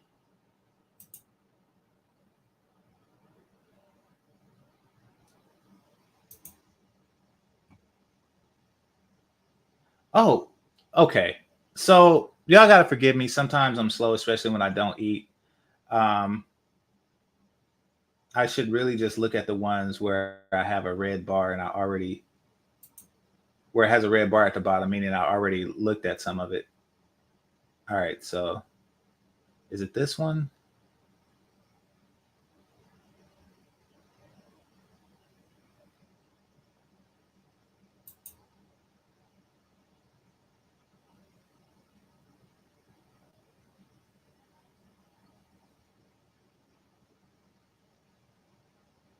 Yeah, little sis, I can't find it. I'm gonna try one more, but it doesn't look like it wants to be found. I know it wasn't 6 days ago, but it doesn't even seem like it was 4 days ago. Maybe she took it down, but wait, it's all about the YouTube views. YouTube butter biscuits. What the hell? I know it was recent. I know it's like yesterday or something like that. Like I know it was recent. I wish I had like a chat history of where I chat on people's stuff.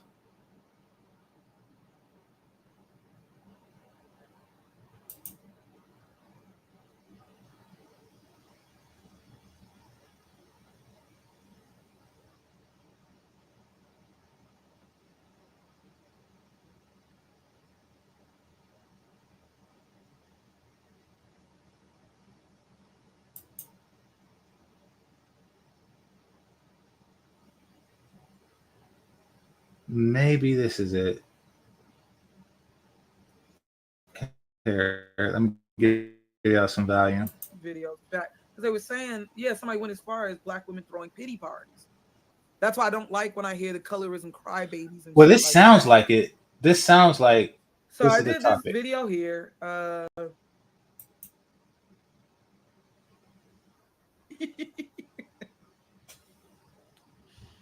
There's going to be people, and you gotta understand why did this with visions. If I was about attacking biracial women, oh boo-hoo. If you feel big, Yeah, she was talking about biracials and stuff like that. If I was about it, I would have. So it is this video, or it's likely this video. She was actually popping off more in the comment section than even. But this is, to be honest. But I didn't. Now, why did I? I had to put the spotlight, and this is just some of this. So imagine this was stuff every day going on YouTube.